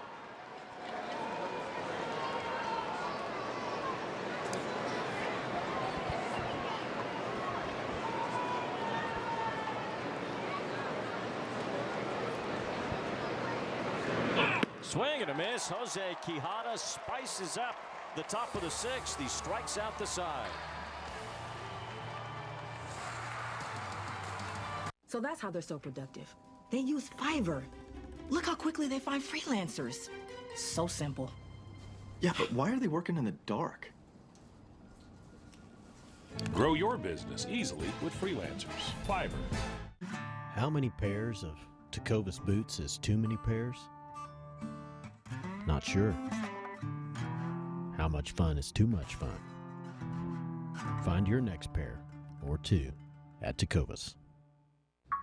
Learning to invest with Greenlight has really paid off. Huh. Reminds me of how I learned about investing. Yeah, I never learned about investing. Is there water in this thing? Bring your family into the financial future. With the Game Time app, I paid 60% less than this guy. What? And it's not just sports tickets. It's also concerts. Performances, too. Oh, come on! Download Game Time. Last minute tickets, lowest price, guaranteed. The National League Rookie of the Year is Corbin Carroll. This dude is an absolute beast. He's got every tool. He's got the power tool. Carroll has hit another one. Runs like the wind. There goes Corbin. Go, Corbin, go. He plays D. Oh, he's got it. His signature play, that sliding grab. Pound for pound, maybe the strongest player in the league. Tier play sense. The slider on the outside corner catches it, but then it drifts back. Bido over the plate. Taylor Ward, bases loaded, grand slam. You look at the pitches thrown throughout that sequence. Most away except for that slider. Middle down and out for a grand slam. That was a good look on that one too, because he had a good slider work and he got a lot of swing and misses on, including this first at bat. He had him looking on a slider. In the second at bat, he struck him out on a fastball, but the pitch before that was a nasty slider. Taylor Ward, one of his biggest hits of the season, his 16th home run. Reclaiming the team lead. He has driven in 51 now on the year. He takes a strike from Scott Alexander, leading off here in the 6th. Some signs lately that Ward was starting to heat back up. With a couple of home runs now of late. Hit one Friday, and with the grand slam today, seems like Taylor has found his swing again.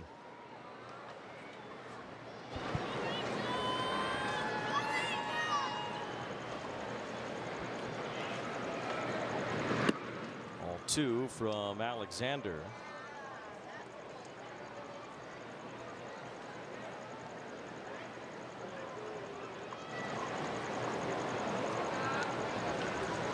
His first 2 home runs in the month of July coming in this series.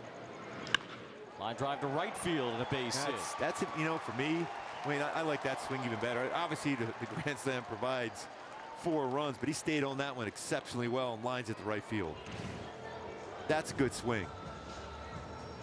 That means your timing is good. He stayed down and lines at the right field. Tells you he's one of those streaky hitters too, Wayne. Well, when he gets going, he can carry the club. Did that at the beginning part of the season too, where his numbers were off the charts in March, April.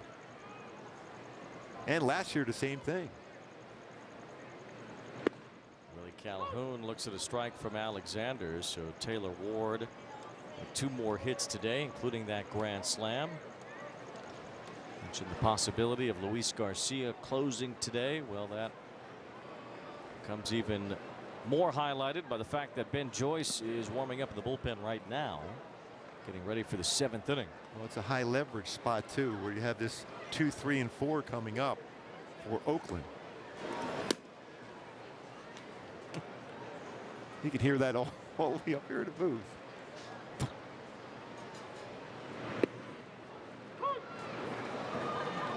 1 ball, 2 strikes on Calhoun. Here's Erica. Wash mentioned before the game it would be likely that Joyce is going to be used as a setup guy for Luis Garcia for the time being while he is still here. But if that's not the case and they do end up moving Joyce into that role to close out some ball games the rest of this year. It's a high bouncer that Brown fields. Easy out from there as Ward goes to second. Just want to finish with the thought. He just throw him right into the fire. An opportunity to close the games. And Wash said, I hope he brings his extinguisher with him. Well, when he you was throw a volunteer fireman. Yeah, you throw 104.5. Yeah, that's a pretty good shot at that. Out of the University of Tennessee, the volunteer fireman he was known as then, when he was lighting up college radar guns, and he has certainly done that in the pros and at the major league level. And you know, the reality is Luis Garcia might be in an Angels uniform only today after the Estevez trade. The trade deadline is 6 p.m. Eastern time on Tuesday, so by the time batting practice starts here at Angel Stadium Tuesday afternoon, we'll know who's going where. Kevin Pillar at the plate. He's had a couple of hits today, including a double and a run scored. It's a big add-on run out there. An amazing job as a halo, Kevin Pillar. Possibility his name comes up in trade conversation here over the next 48 hours. Slow bouncer. This one is fielded by a tumbling Tyler Nevin, but he has no play from there. So it's an infield hit. Pillar's 3rd hit of the day. The Angels have 2 on. One of those ones too. Once you leave your feet, you're not throwing out Pillar. It's almost best you let that one go, even though your instincts are always to go to try to get a baseball. Especially we've seen Schumann with his range he has. He's there to be able to potentially make that play. Pillar will take it to a 3-hit game. That ball hit so softly, even if it does make it to Schumann, it's probably a base hit. So here's O'Hoppe, who has a single and a walk. A lot of base runners for the Angels today. They've had 9 hits, but also there have been a ton of walks issued by Oakland. As Alexander issues a strike, the A's pitchers have walked 6 in this game, plus they've hit a couple of batters. So you have 8 free passes and 9 hits. Just a ton of men on base, and already 8 have scored. Ball's 1 strike on Logan O'Hoppe. Slapped down the right field side foul. That ball was hit well, but a just good sliced swing it the other way. That's a good hack there by O'Hoppe. It was off the plate, away, lines it, just foul. Been on base twice today. Looking for that 2-strike approach here from O'Hoppe.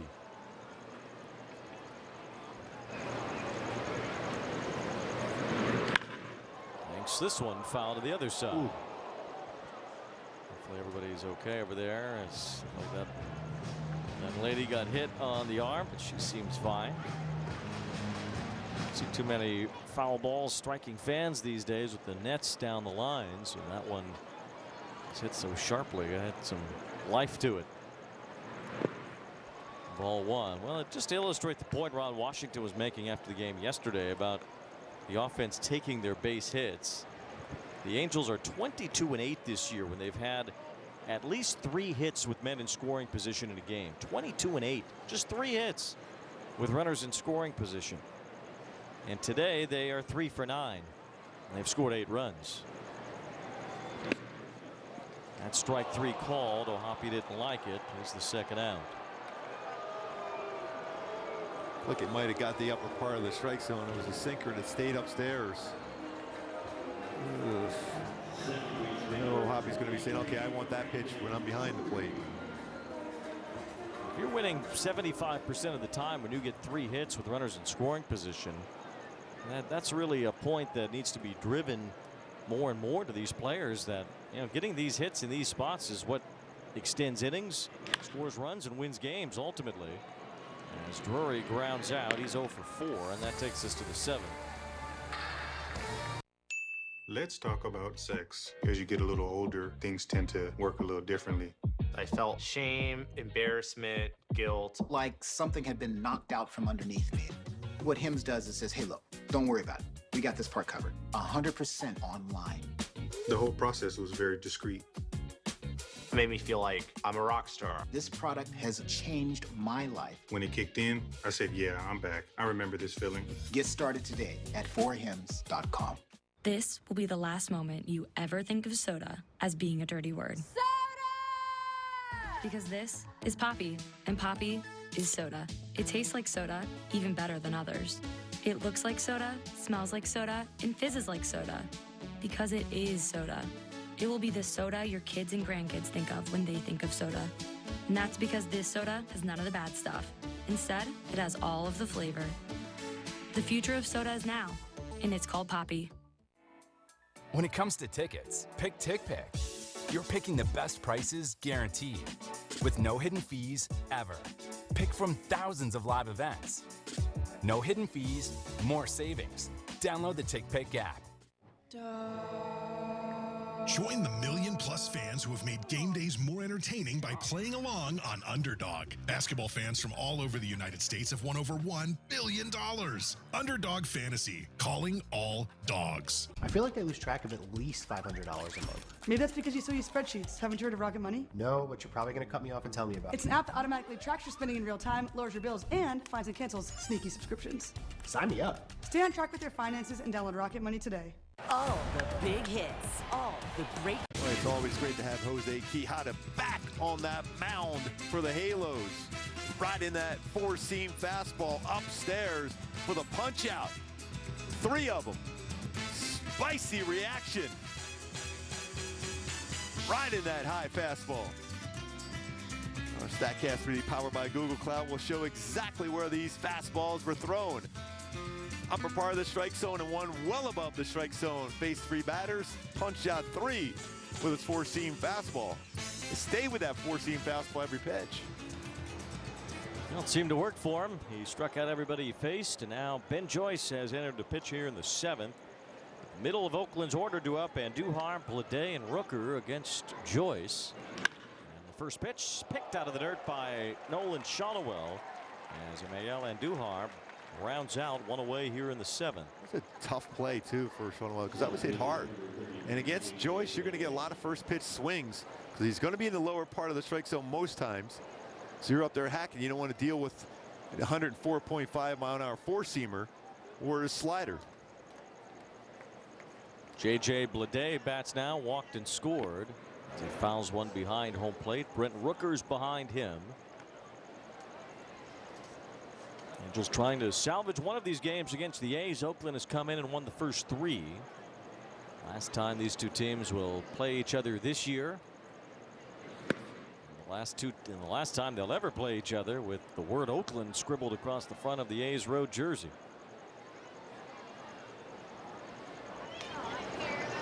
One ball and 1 strike on J.J. Bleday. Ball 2 from Joyce on what is labeled a changeup. It was really a version of his splinker. And sometimes it's not as hard, especially with that grip. You could take a little bit off it. Just moving that thumb up on the baseball.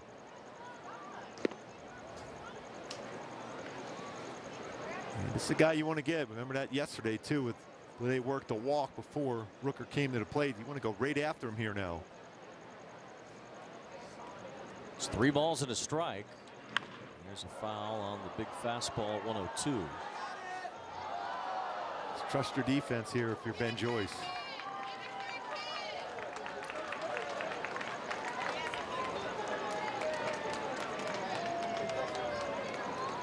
Shonwell made a good play to begin the inning. Now Bleday hits one deep towards center field. Pilar is tracking it back near the warning track, makes the catch. What do you want to do? You want to challenge him. He hit that ball pretty well, but right at Pilar in center. 2 away. Enjoy amazing moments by your Halos from the comfort of a suite at the Big A. Entertain guests with all-inclusive packages. And for more info, call 888-796-HALO. or visit angels.com/suites. Grab your suites right now and your seats and watch this matchup right now. Well, it's Brent Rooker against Ben Joyce. And a breaking ball lands for strike 1. That's not fair. Rooker was sitting on the big cheese from Ben Joyce. Got the slider instead. No balls and a strike. And there's the fastball fouled away. That had some run too.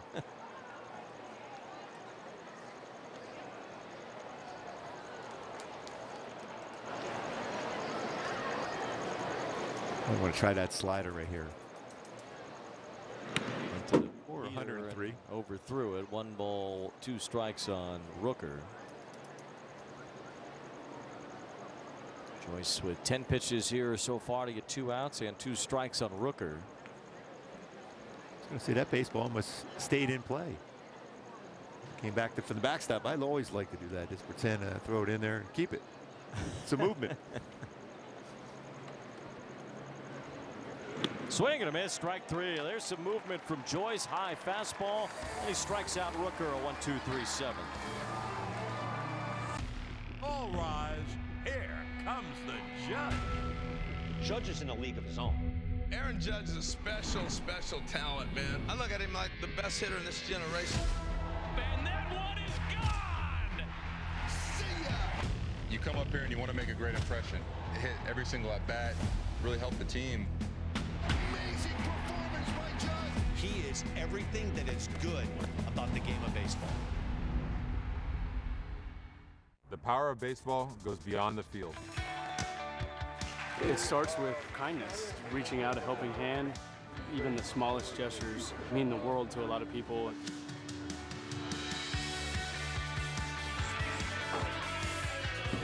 Stand up to cancer. Together. Together. Together. Together.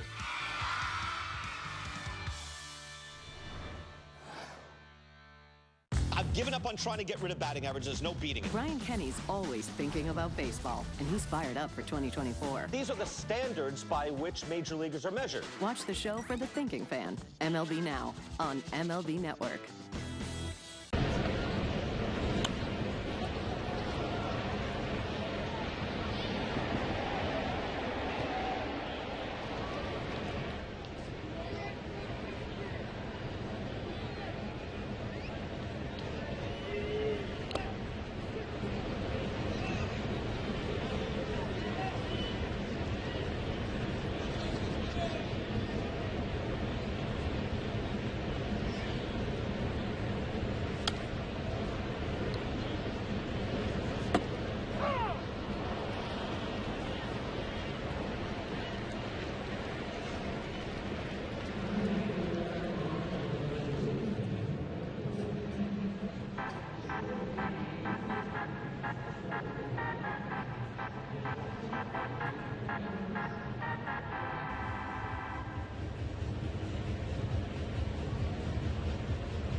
It is an absolutely perfect summer Sunday afternoon at the end of July.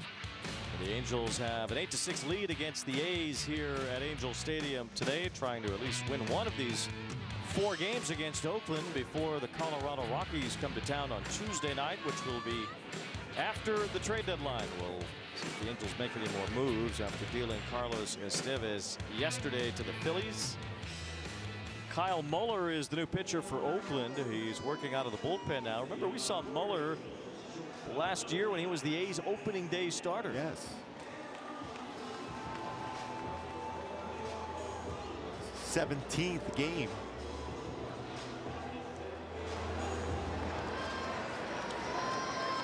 Not going to place any blame on him for the possum being in the booth that night, but he was the starting pitcher is all. That's the only connection to that. As far as I know. Zach Neto leading off here in the bottom of the 7th, takes ball 2 from Muller. We've been in the Braves organization. He was part of that Shea Langoliers deal. With Sean Murphy going to Atlanta. Swing and a miss by Neto. 2 balls and 1 strike. And that 4-seam fastball upstairs. By the way, going back to that pitch by Ben Joyce, that is exactly where you want to see that 4-seam fastball thrown. You got it by Rooker upstairs. Talk about that splinker a lot because that's downstairs with a fastball. Running that 4-seamer upstairs, very, very effective for Joyce. Ben Joyce has now had 18 1/3 consecutive scoreless innings pitched. And there's no coincidence to when that streak began. It began the night he debuted the splinker, June 14th, against the Giants. Bouncer to third, fielded by Nevin. Close play, and Nevin gets Neto by an eyelash. Neto thinks it's safe. Even Bo Porter, the same thing. Still felt like he got him there. It's very close, but Neto is out, and the Angels will not challenge. First time Zach has been retired today, but Ben Joyce last gave up a run June 11th in Arizona. The next appearance against the Giants, we started to see that splinker, and he hasn't given up a run since. It is incredible how that splinker has changed his career. No runs allowed with it in 18 1/3 innings. Because now he can go that fastball down with that one. Jordell skies one to right field up into the blue sky. Looks Lawrence Butler, and he has to drift a bit, but he makes the catch. So 2 up, 2 down as Shonowell will bat after we drive around with Hyundai. Add more joy to your journey. Hurry in to the Hyundai Getaway Sales Event. Get in and get away now. And go back and finish that up about Ben Joyce, that sinker down, splinker, but then you had that 4-seamer up, so you had that separation of about 3 to 4 miles per hour on the velocity of the pitches, but also where it rides on the 4-seamer and then that splinker downstairs. And changing the plane and where the hitter is looking and all that sort of good stuff that pitchers talk about to get consistent outs. Well, Ben Joyce has been able to do that with extreme velocity. Ron Washington, as soon as he came walking off the mound, he goes, "You got another one in you?" And he said, "Yes," right away. There's nobody up in the Angels bullpen, so Joyce will try to get this game into the hands of Luis Garcia for the 9th inning. And that could be Joyce's inning soon enough. Shonowell's on base again 5 times today. He's had 2 hits, 2 walks, and a hit by pitch. He'll jump his batting average over 250 now with that hit. Went down and got that one. Fastball down against the lefty. He stays in on lefties very, very well. Hit by a pitch by a lefty last for an RBI. 251 now. Shonowell. And with all the walks, he's been on base over 45% of the time in the month of July. His on base percentage about .450 now this month. That helps to have 18 walks in a single month. For an Angels player, that's the most ever by a rookie in the month of July. The rookie record for walks in a month was set by Mike Trout in September of 2012, which was at the end of his rookie year. I guess pitchers were just tired of pitching to him at that point. His Trout walked 20 times that September. And he was stealing some bases too at that point. Only had 49 that year. 2 balls, no strikes on Rengifo. Swing and a miss on a pitch that was out of the zone. So Shonowell's only 2 behind Trout's rookie record for walks in a month, and he's got 2 more games to go to get there.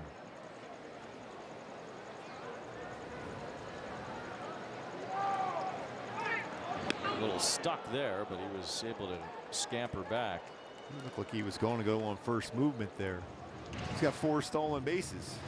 He was leaning and he goes, uh-oh. We could make a whole sizzle reel of Shawnuel's base running. Yeah, even the foul balls and everything else. They're going to take a look at that too. Skating around the hurdle today.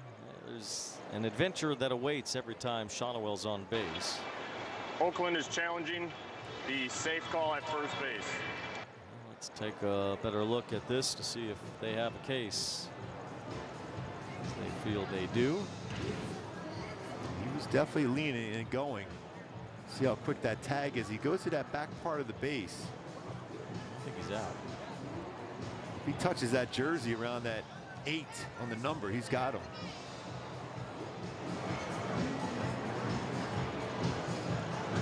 Just a question of if he did tag the lower back there. Hard to tell on the replay.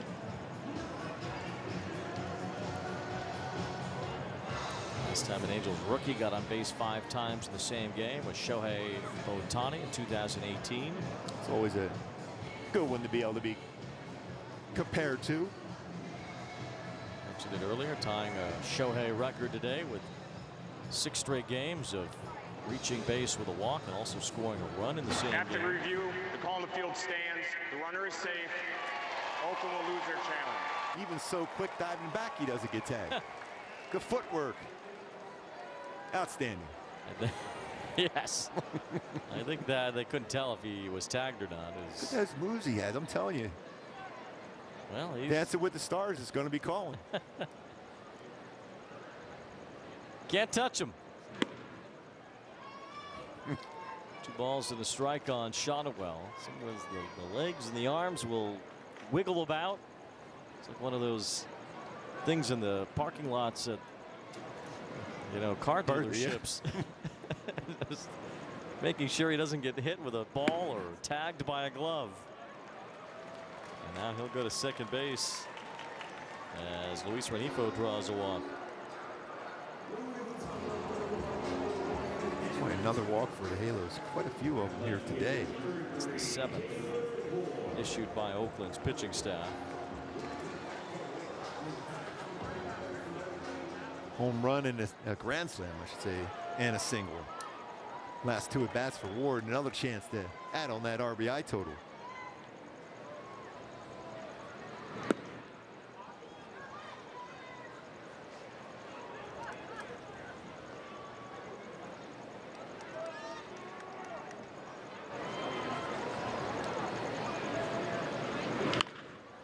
On the ground to third, Tyler Nevin has that. And the inning is over. Angels don't score in the 7th. I've given up on trying to get rid of batting average. There's no beating it. Ryan Kenny's always thinking about baseball, and he's fired up for 2024. These are the standards by which major leaguers are measured. Watch the show for the thinking fan, MLB Now, on MLB Network. The National League Rookie of the Year is Corbin Carroll. This dude is an absolute beast. He's got every tool. He's got the power tool. Carroll has hit another one. Runs like the wind. There goes Corbin. Go, Corbin, go. He plays D. Oh, he's got it. His signature play, that sliding grab. Pound for pound, maybe the strongest player in the league. It's been an incredible ride. The power of baseball goes beyond the field. It starts with kindness, reaching out a helping hand. Even the smallest gestures mean the world to a lot of people.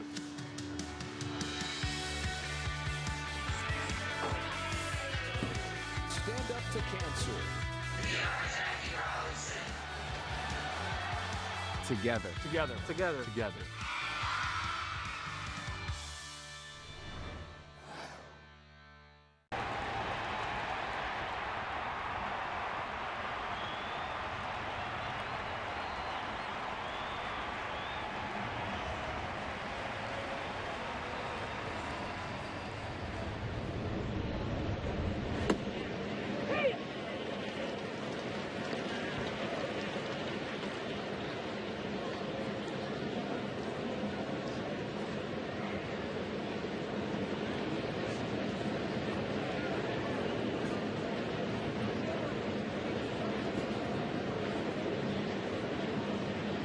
Shop.com. Check out the largest selection of official jerseys, caps, t-shirts, collectibles, and more. Gear up with your Angels at MLBshop.com.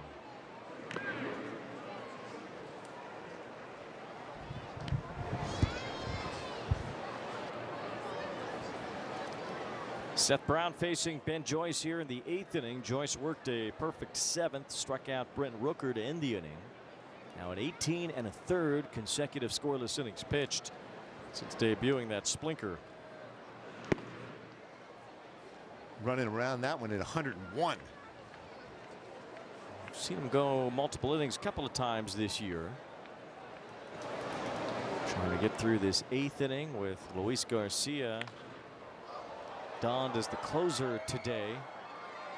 Brown fouls one off after Estevez traded yesterday. It was likely that Garcia would go into that role next, albeit could be a brief stay for him there, as his name has been knocked around in trade rumors as well. Swing and a miss, strike 3. 102 on the fastball, and the second straight strikeout for Joyce. Just getting ahead, a lot more confidence. 102, that's not easy to, even though it's 102, that's a happy zone for a left-handed batter, but unable to catch up to that one. 1 out. Joyce has retired 4 in a row. Abraham Toro bats now. So he takes ball 1 from Joyce. That's that splinker there.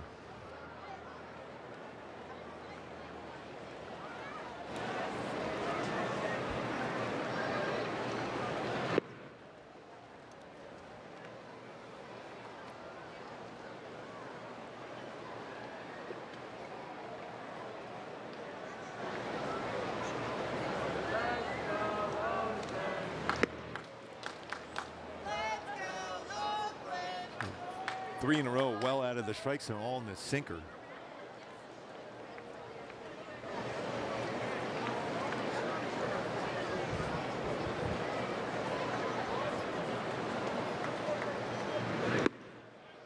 That's a strike at the top of the zone. Keeps Toro in the box. Get over 102-mile-an-hour fastball. 3 balls, 1 strike, the count. 8-6. The Angels have led since Taylor Ward's grand slam, and now Toro pops one up. That's Taylor Ward's way as Ward moves over to make the catch. 2 up, 2 down, 5 in a row retired. Nice job by Ben Joyce getting back in that account. That high fastball at 102, got the upper part, and then a fly ball out to left field. Pitcher number 52, Kyle McCann. Now it's Kyle McCann, who has an RBI double today. McCann out of Georgia Tech, where he was the backup to Joey Bart at one point. Joey Bart had a big hit today for the Pirates. They had a 9th inning comeback in Arizona, and they've gone ahead of the Diamondbacks in the 10th inning. It's 4-2 Pittsburgh at Chase Field today. It could be a big win for the Pirates as they try to hang around. That'd be huge to come back in that one. Stay above that 500 mark if they can hold on to that lead. They're still hitting with the bases loaded.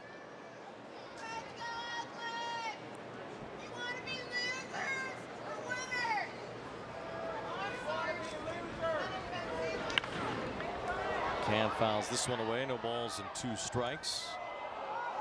Notice that time if he can, if they're comfortable with it, running that 4-seam fastball just above the strike zone. Very similar to the pitch he threw Rooker last inning for Joyce.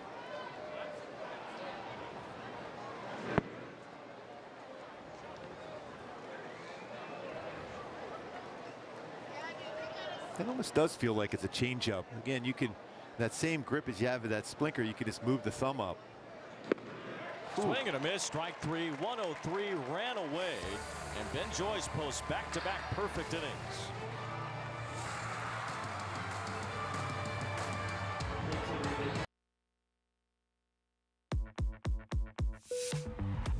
This is your captain speaking. We'd like to welcome you on board MLB The Show 24. Where gamers can play as their favorite baseball teams, create custom players, and even relive history with some of baseball's greatest legends. Now, we invite you to sit back, relax, and enjoy the show. Can I play?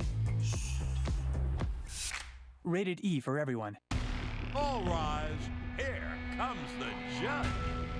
Judge is in a league of his own. Aaron Judge is a special, special talent, man. I look at him like the best hitter in this generation.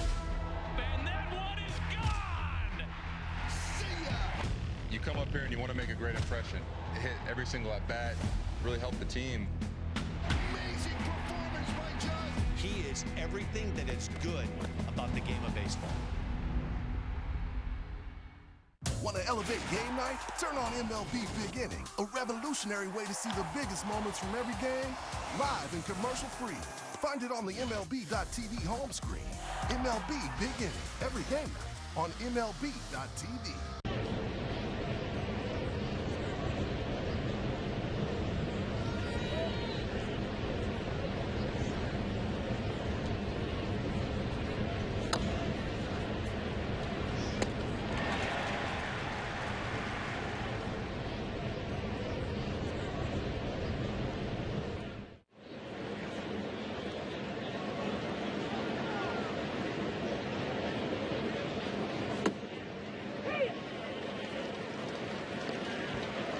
Postgame presented by OC Navigator is coming up. The Angels trying to pull off a come-from-behind win. They were down 6-0 after the top of the third. Taylor Ward with a go-ahead grand slam, and the bullpen has been excellent today. Ben Joyce, 2 perfect innings, struck out 3. Jose Quijada struck out the side in his inning. Roansy Contreras retired all 4 batters that he faced. And Jose Marte worked a scoreless inning as well.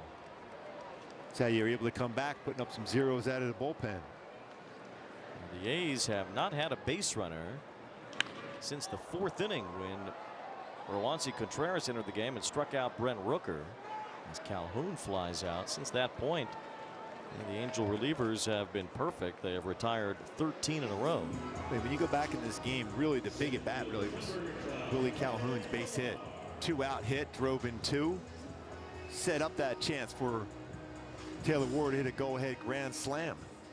That came with 2 outs and 2 strikes on Ward. So 2 major 2-out hits today have lifted the Angels offensively, and the bullpen has been outstanding.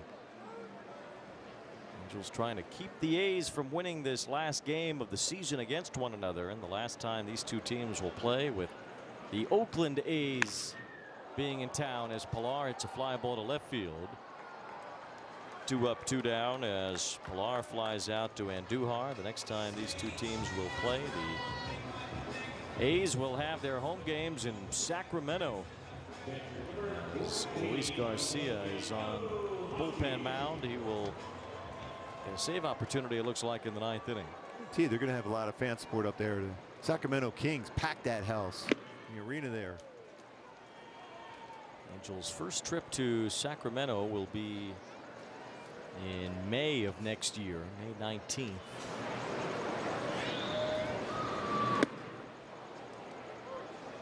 The ball's 2 strikes. The A's will take on the AAA home of the Giants, Sacramento River Cats. And they will still be playing their home games too there, so pretty much every day they'll have a game of some sort between the AAA Sacramento team and the A's.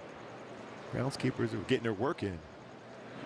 No, they're supposed to put that field turf up there. Yeah, that's exactly why, so that the grounds crew doesn't get as much work in, but they'll still be busy with games every single day, just about, in Sacramento next year. 1 ball, 2 strikes. Hoppy with a fly ball center field. This one's carrying, going back for it is Blade. On a warning track, and he makes the catch out near the wall. 1, 2, 3 in the bottom of the 8th.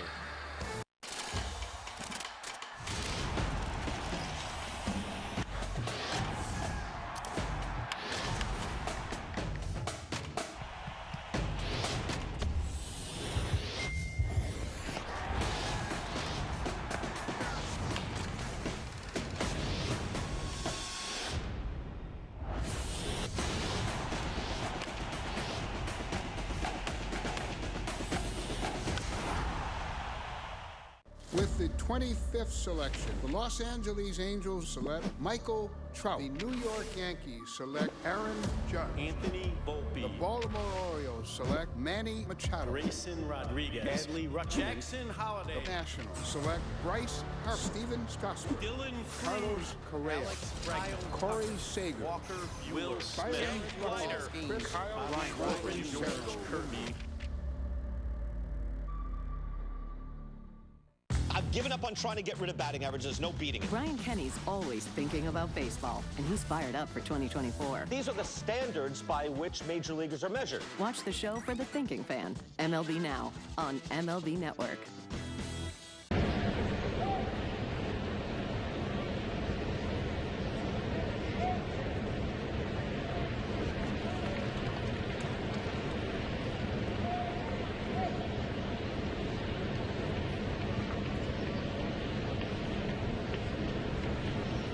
Hyundai key for the game today. I want to rock. Well, with the bases loaded, Taylor Ward says, yes, I do.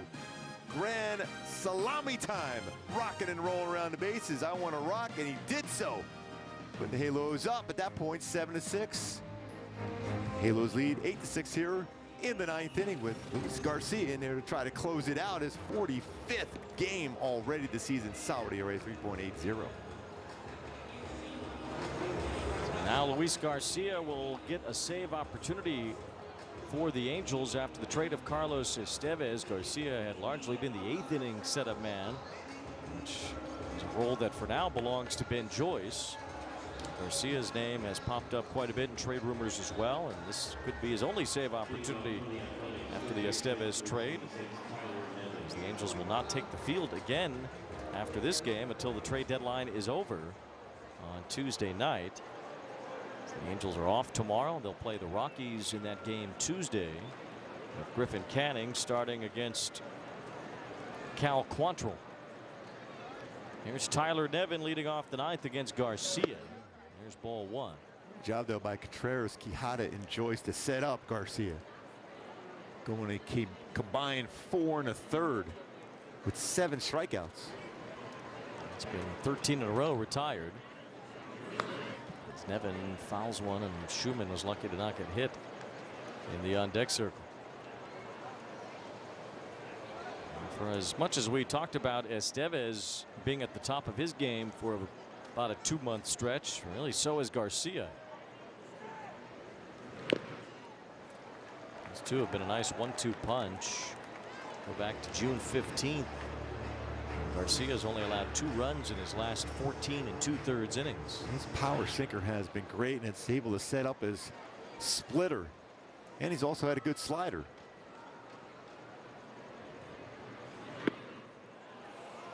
It's just off the plate. Garcia's ERA reached a peak of 5.31 in the middle of May. Just barely off the plate as Hoppy tried to bring that one back in there. Since then, his ERA has been 2.42. That's a little over 2-month stretch now where Garcia has been very good. 2 balls, 2 strikes on Nevin. And that's off the plate, away ball 3. Garcia's had some saves this year. He's had 3, but he's had 14 in his career, so it's not totally foreign for him to be pitching in this spot.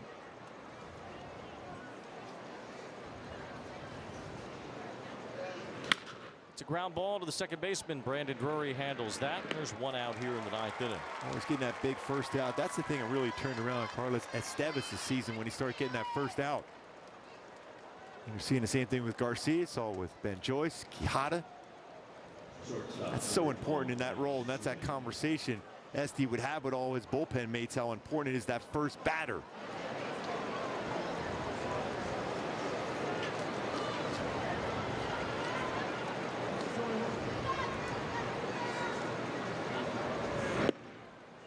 One to Schumann, who is 0 for 2 with a couple of strikeouts and a walk. Winning pitcher in line for this one after the Angels scored 4 in the bottom of the 4th would be Roansy Contreras. Now Garcia gets a fly ball to center field. Kevin Pillar fights the sun a bit and makes the catch. That is 15 in a row now retired by the Angels bullpen. Excellent stuff working out of the bullpen. Still going back to Contreras, he was able to get Rooker on a swing and miss. That was huge. Right fielder, number 4, Lawrence Butler.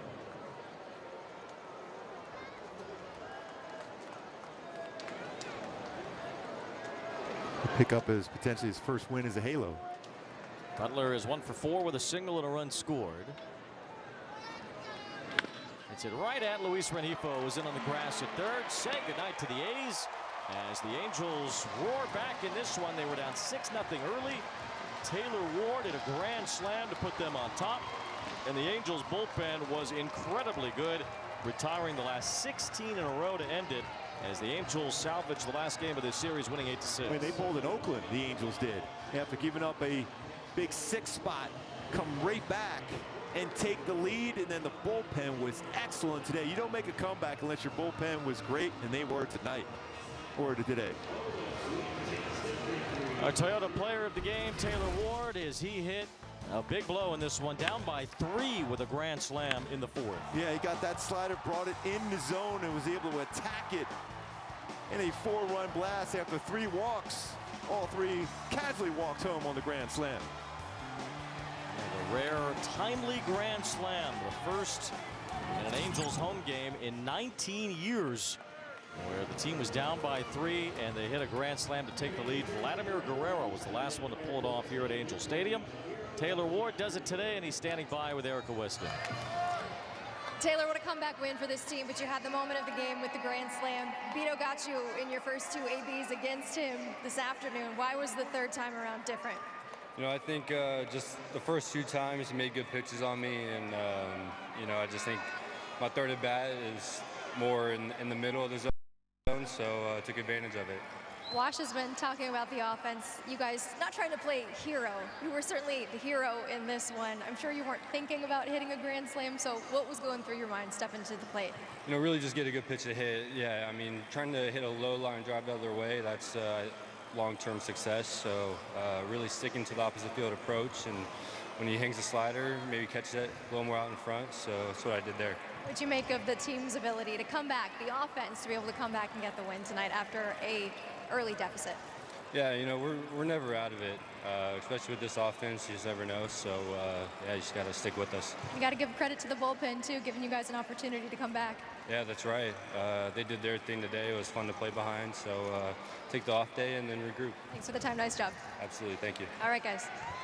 8-6 the final score as the Angels beat the A's today. Taylor Ward's grand slam, a big hit as he gets that one to go, and the Angels are able to win the last game they ever play against the Oakland A's. We'll have more in just a moment. All the big hits, all the great grabs, and all the swagger. Relive the day's biggest plays all in one lightning-fast hour. What a show! Quick Pitch, late nights and early mornings, only on MLB Network. Get inside the game with the winner of the 2024 Sports Emmy Award for Outstanding Daily Studio Show, MLB Tonight. Boom! How fun is this show? Bringing you breakdowns. If we can put him on the mound, this is what it looks like. This is what it feels like. And live look-ins to the big moments as they happen. There it goes! See ya! 11 strikeouts for Skeens. This is going to be so much fun to watch. MLB Tonight, only on MLB Network.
beat the A's 8-6 in a game where they were down 6-0. Taylor Ward's grand slam changed that.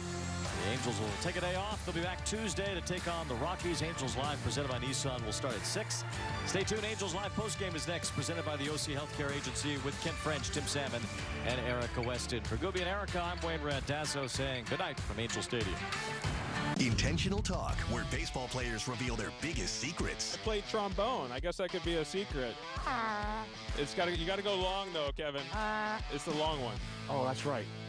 That's right. You're right. Sorry. Intentional Talk on MLB Network.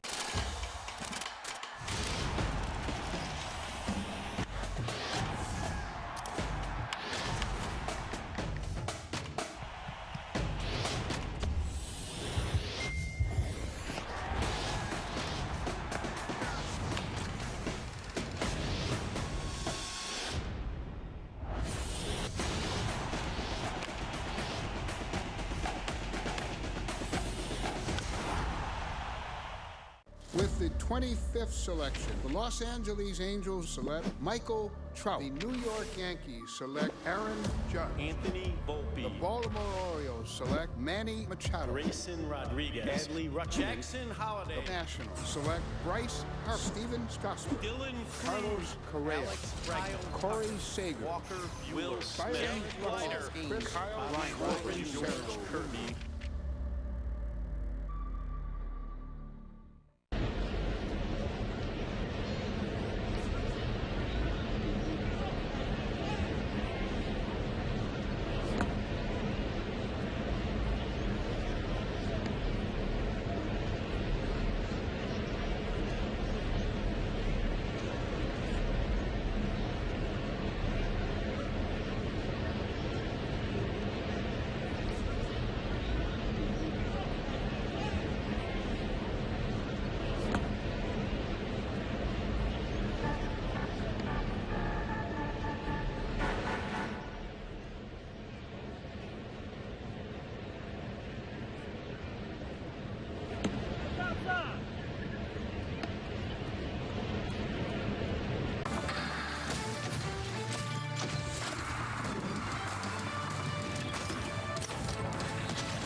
One swing of the bat, the Angels find themselves back in the win column and avoid the sweep. How about Taylor Ward going yard with the bases loaded, bottom of the 4th inning? That would be your game-winning hit. Taylor Ward, 4th career grand slam, first since May 14th of 2002. That has got to feel good for number 3 and feel good for Angels fans as they leave the Big A. Welcome inside the broadcast booth, Ken French. That is Tim Salmon, and that is what the Angels needed after losing the first 3 to these Oakland Athletics. Well, let's just go back to the 3rd inning. I mean, holy cow, if you giving it up, you just thought, how much worse can this series go? But the Angels answered there in the 3rd inning. I tell you what, that was a huge pick-me-up inning to kind of get them back in the game. Biggest come-from-behind victory this season, down by 6, I should say. Let's show you how this thing got started. As Tim mentioned, it all started in the 3rd inning as the Angels would get things going. It was about manufacturing runs, Tim, in this one. Zach Neto getting things going with a leadoff single. Well, it is. I mean, you got to get these guys on base, and this is something that, Wash is talking about. We're getting, guys on base at times. We're just not able to kind of cash in with the good hits. But, Zach Neto started out with a single, and then Adele got the hit by pitch, and then we end up getting the bases loaded right here. Renifo gets himself a nice little RBI, ground ball out, stayed out the double play. But Willie Calhoun right here, what a great piece of hitting. He hit a ball just like this last week in Seattle, taking the fastball the other way. Who was that? Shanoel, get out of the way. Do not get hit by that one. But just a great piece of hitting right there by Willie Calhoun. And again, can't stress enough how good his at-bats have been when you consider he's not getting everyday at-bats. So just fantastic job right there to get the board, to get an answer to what they had just done to you, because you go up there and that 3rd inning was such a mess on defense for the Angels. To respond like that, it could have easily, on a hot day out here, they could have just folded up their tents. Absolutely deflating. I mean, you got Jose Soriano, who's been so good. I mean, 2-0 with an ERA sub-2 over his last 2, and unfortunately, he couldn't get out of the 3rd inning. So it certainly was tremendous for this Angels team to come from behind, down by 6, as we mentioned. So they get a few back there in the 3rd inning. Then all of a sudden, here comes the the next inning, the fourth inning, and it would be Taylor Ward stepping to the plate with the bases loaded, and Taylor Ward, a guy too. We heard Ron Washington yesterday talk about maybe the guy's trying to do too much in those situations. Taylor Ward coming through big time. Well, he did, and one of the things talking about, you heard Wash talking about is being patient in the at bat and working yourself into a count where you get a good pitch. That is a hanging slider, but guess what? That was a 2-2 pitch. Or maybe it was a 1-2 pitch. That was with 2 strikes right there. He waited him out. He let him make the mistake, and he made him pay for it. Fouled off a couple pitches before that. But nonetheless, that's what happens when you're patient at the plate. If you go up there, just go up there hacking and swinging at the first thing, a lot of times, you're going to get yourself out there unless they, make that mistake and you're able to capitalize. But Taylor Ward, great job of hitting. He hit 169 in the month of July. He's really had a tough go this past month. That was a huge boost in the arm for him, and he ended up backing it up with another hit later than his next at bat. So good job for him personally, but bigger for the Angels. That gave them the lead, and they never looked back. 4th career Grand Slam, and it's also the 8th Grand Slam in Angels history when all 3 base runners arrived via the walk. So Angels getting it done. A lot of walks here this afternoon, and they took advantage of it. But you know what? You're going to take advantage of free fries. Yeah, it's a sweet taste of victory. Your Angels just won free fries. Get your free medium fries tomorrow with any $2 purchase, excludes tax, only on the app at participating McDonald's. High fives all around. You know what? Soriano couldn't get it done, but the bullpen picked him up, including spicy Jose Cajada coming in. His 3rd straight outing. His 3rd straight shutout outing in ON. You know who's hot right now? Your guy, C.J. Abrams. The Nationals all-star candidate at shortstop. C.J. later. I love watching the guys that just continue to get better and better. He's getting it going. I've always loved C.J. Abrams. He is a complete hitter. Just getting better any way I can. As soon as he went to the leadoff spot, that's when the national season changed. Welcome to the C.J. Show. I want to get to the next break. Every time? Every time. Gone, goodbye. This guy is just starting to scratch the surface of what he can be. I've given up on trying to get rid of batting average. There's no beating it. Brian Kenny's always thinking about baseball, and he's fired up for 2024. These are the standards by which major leaguers are measured. Watch the show for the thinking fan, MLB Now, on MLB Network.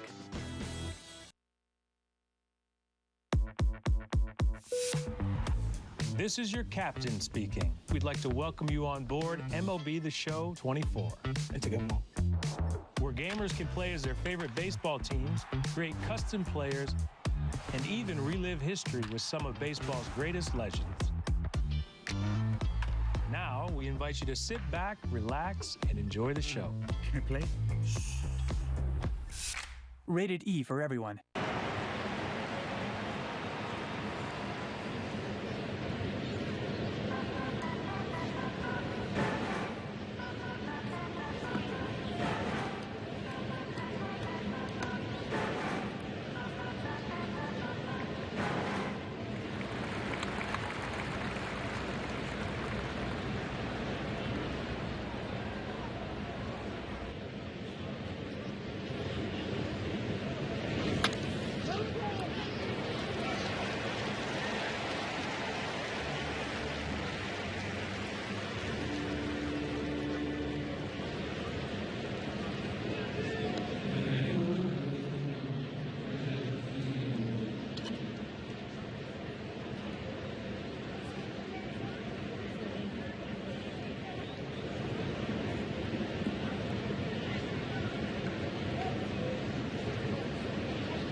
Angels Live is presented by the OC Healthcare Agency. Navigate to a healthier you at angels.ocnavigator.org. That was the blast. Third round, Southern California. That was Taylor Ward hitting the grand slam. That would be your game winner as the Angels avoid the sweep and take down the Athletics by a final of 8-6 this afternoon at the Big A's. Welcome you back inside the broadcast booth. Ken French. That is Tim Salmon. The bullpen has certainly been a story over the last month for this Angels team, and they were a story here again today. Jose Soriano going in there. Couldn't get out of the third inning, giving up 6 runs. 3 of them, though, were earned. Bullpen coming in, picking up zeros, putting them big goose eggs on the board, and we're going to pick things up in the 6th inning. Jose Quijada doing a great job coming off the IL and Tommy John surgery. His 3rd appearance we've seen here in the last week. Fantastic job. You talk about coming through. You know, he picked up the bottom half of the lineup and rolled it over, but 3 consecutive strikeouts. And, you know, he's just out there pumping fastballs. You know, I was talking to Langer. I'm like, what is the deal? I mean, he's only throwing fastballs, and but he's just all over. And I think with a high leg kick, he's just got a lot coming at you as a hitter. But he turned it on to Matty Joyce right there. What a great job he did in his 2 innings. Got that power sinker going, and then that 2nd inning, he broke out the 4-seamer. And, you know, he ended up getting the strikeout up top of the zone there. Got a couple of those strikeouts as well. So did a fantastic job. And then now we get to see Garcia coming in for the save opportunity. Now that Carlos Estevez is no longer here, Carlos did a great job. That's the way you want to line it up right there. You got your setup man going to your closer. Got a guy getting it to him, you know, striking out the side. You couldn't have asked for a better day from the bullpen right there, just what the Angels needed. And Ben Joyce, by the way, he went 2 innings. He's now in 19 1/3 scoreless innings. He's on a great stretch ever since he implemented the splinker. Splinker, yeah, whatever you call it. I mean, it's devastating. Whatever you call it, it is working. Nolan Shanaway, we talked about on the pregame show. He came into this one with homers in back-to-back games. He didn't hit one out of the park, but boy, was he dangerous on base. He got on all 5 times he came up in all kinds of ways. A couple hits, hit by pitch, a couple walks. Yeah, you know what? He's doing a fantastic job up there in the leadoff spot for the Angels. That's exactly what you want. Hey, in the month of July, he's batting .314 with a .967 OPS. I mean, and this guy, every month, his numbers are going up. His OPS, his batting average, everything. If you go down and you look at the splits, he's getting better every month. And that's exactly what you want to see out of your young hitters. You want to see them improving each and every month as they get those at-bats, as they get that experience. They're able to build on it and go out there and find success. First Angels rookie to get on base all 5 times in a game since Shohei Ohtani did it back in 2018. Time now, taking the time out here on the program. When we do come back, we're going to get some response from the skipper, Ron Washington. What a game it was for the Angels. Big deficit, biggest come behind win. They win it by a final of 8-6 this afternoon at the Big A. Does anyone realize the monster that's lurking in Minnesota's pen? Mr. Duran. Good morning. Good afternoon. Good night. Duran, a dominant night. This is unhittable stuff. What's the movement? I mean, that's incredible. Swung on a miss. He threw him something nasty and breaking. Ball comes out with flames behind it. He struck him out swinging. Gas at 103. He is the best closer in baseball.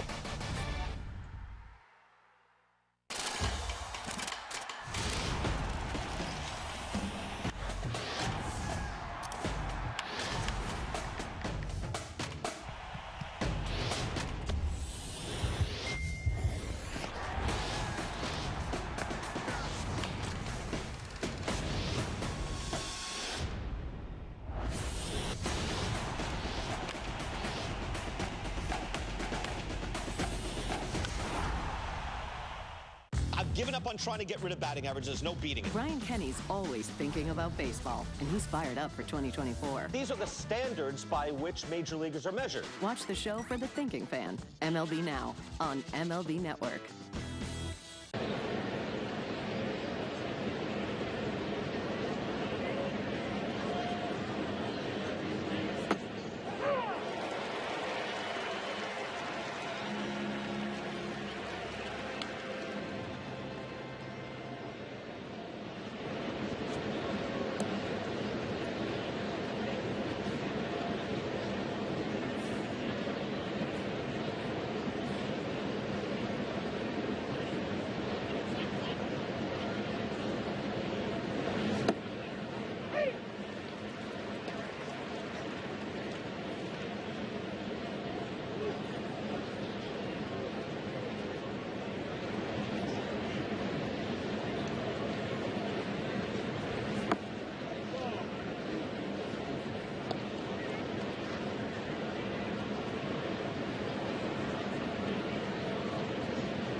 Presented by the OC Healthcare Agency. Navigate to a healthier you at angels.ocnavigator.org. Taylor Ward, he was a hero in this one. Grand Slam game winner.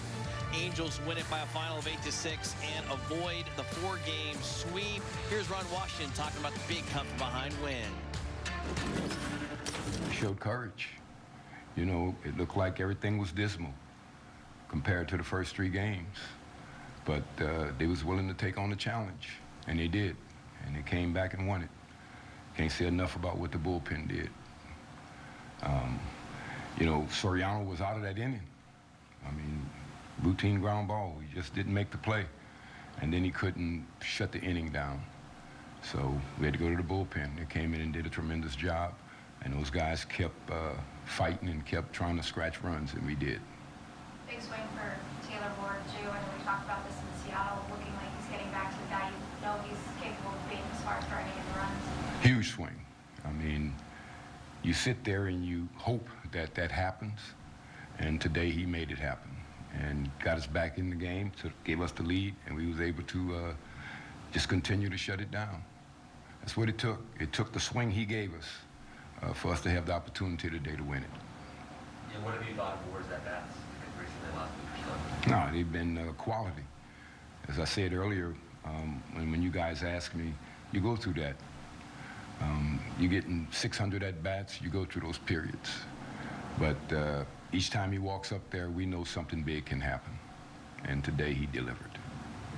With Contreras, obviously he really struggled as a starter, but he's seen the last few games with bigger rings game. Bullpen, do you feel like it's a better role maybe? Well, it is. You know, he certainly has been coming in throwing strikes for us, and that's what it takes. Right now, that's where he is. In the future, if it changes, because he was a starter, it'll change. But right now, he's doing a good job in the spot he's in.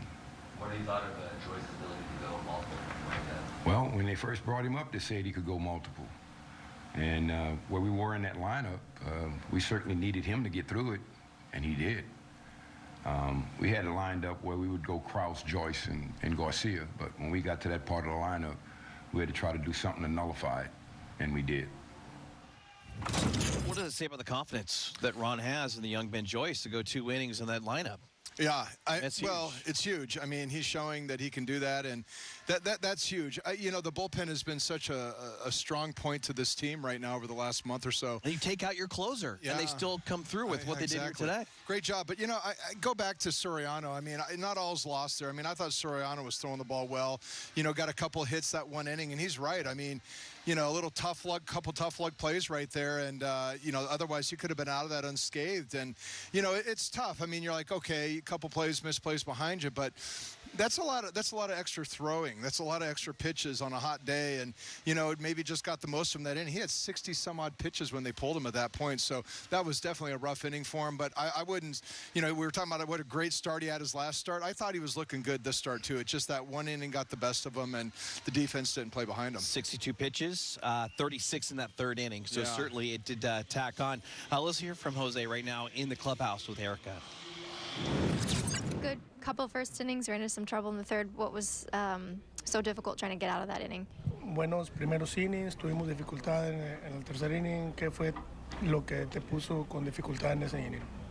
O sea, yo seguí atacando la zona, pasó el error, pero son cosas que pasan en el juego que no se pueden evitar. I was attacking the zone. I continued attacking the zone. We had an error, but those things, you don't do nothing about it. And that's part of the game, and I keep doing my thing. Was it just the number of pitches you threw in that inning that was the reason they went to the bullpen? La razón que te sacaron fue por el cierto número de picheos que tiraste y fue que tuvieron que usar el bullpen.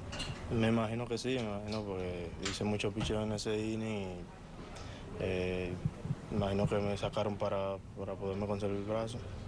I think that was the reason, because I had a lot of pitches that inning, and to keep my arm ready for the next start. When there is a play behind you like that, was it tough to mentally just kind of regroup, because you like you said, you probably should have been out of the inning after that? Cuando tienes una jugada así atrás de ti, es difícil que tú regreses mentalmente, que tú regreses con esa misma mentalidad. Bueno, yo seguí con la misma mentalidad. Traté de darle ánimo a mi compañero, porque son cosas que pasan. Yo no traté de volverme loco con eso, sino seguir con el mismo enfoque. I was still focused. I was trying to keep the game on the line. It happens. That's part of the game, and that's all I got. What was you obviously were close with Carlos. What was kind of the reaction to see Esteves get traded yesterday? Obviamente tú eres muy cercano con Carlos. ¿Cuál fue la reacción y el sentimiento que tuviste cuando te dijo que iba a ser cambiado? O sea, estoy feliz por él, o sea, porque tengo un equipo que está compitiendo. Un poco triste porque no va a estar aquí ya, pero sigo estando feliz por él porque va a estar en un equipo que está compitiendo ahora mismo. I'm very happy for him, and I'm sad he's not going to be here with me anymore, but he's going to a team and it's competing for playoffs, and I'm happy for him. 6 more to go when it comes to this 10-game homestand. Day off tomorrow. Well-needed day off. And how about a day off after a victory, Tim Sam? Nothing like that, right? You earned it right there. You hate to go home with a devastating loss, getting swept at home by 4 games by the A's right there. So they were able to stave that off. Get a day off, regroup. Hopefully the Rockies and the Mets, they can turn it back on and start winning series again. They've been playing good baseball. The Mets have been playing really good baseball as well coming in later in the week. And we'll see what all these teams look like after the July 30th trade deadline. Once again, 3 o'clock Pacific time. That is on Tuesday. Carlos Esteves, as they were just talking about, Jose Soriano, he has left to go to the Phillies. We'll see if anything transpires here between now and Tuesday by the time we are on the air next. So the next time you see us, it'll be right here. Not on the broadcast. We'll be down on the field this time. They got everyone running the bases right now. Big thanks to Tim Sam and bringing donuts again. Well done. I think it was the donuts. Sinker Sunday. Stay away from the sinkers. Producer Dealer just said the apple fritter was just fantastic today. And also Taylor Ward was fantastic. I'll tell you what, maybe he had a fritter because, boy, he had the energy. Quijada, he doesn't need any sugar. That guy is on fire. He welcomed addition back to the bullpen. Angels winning 8-6.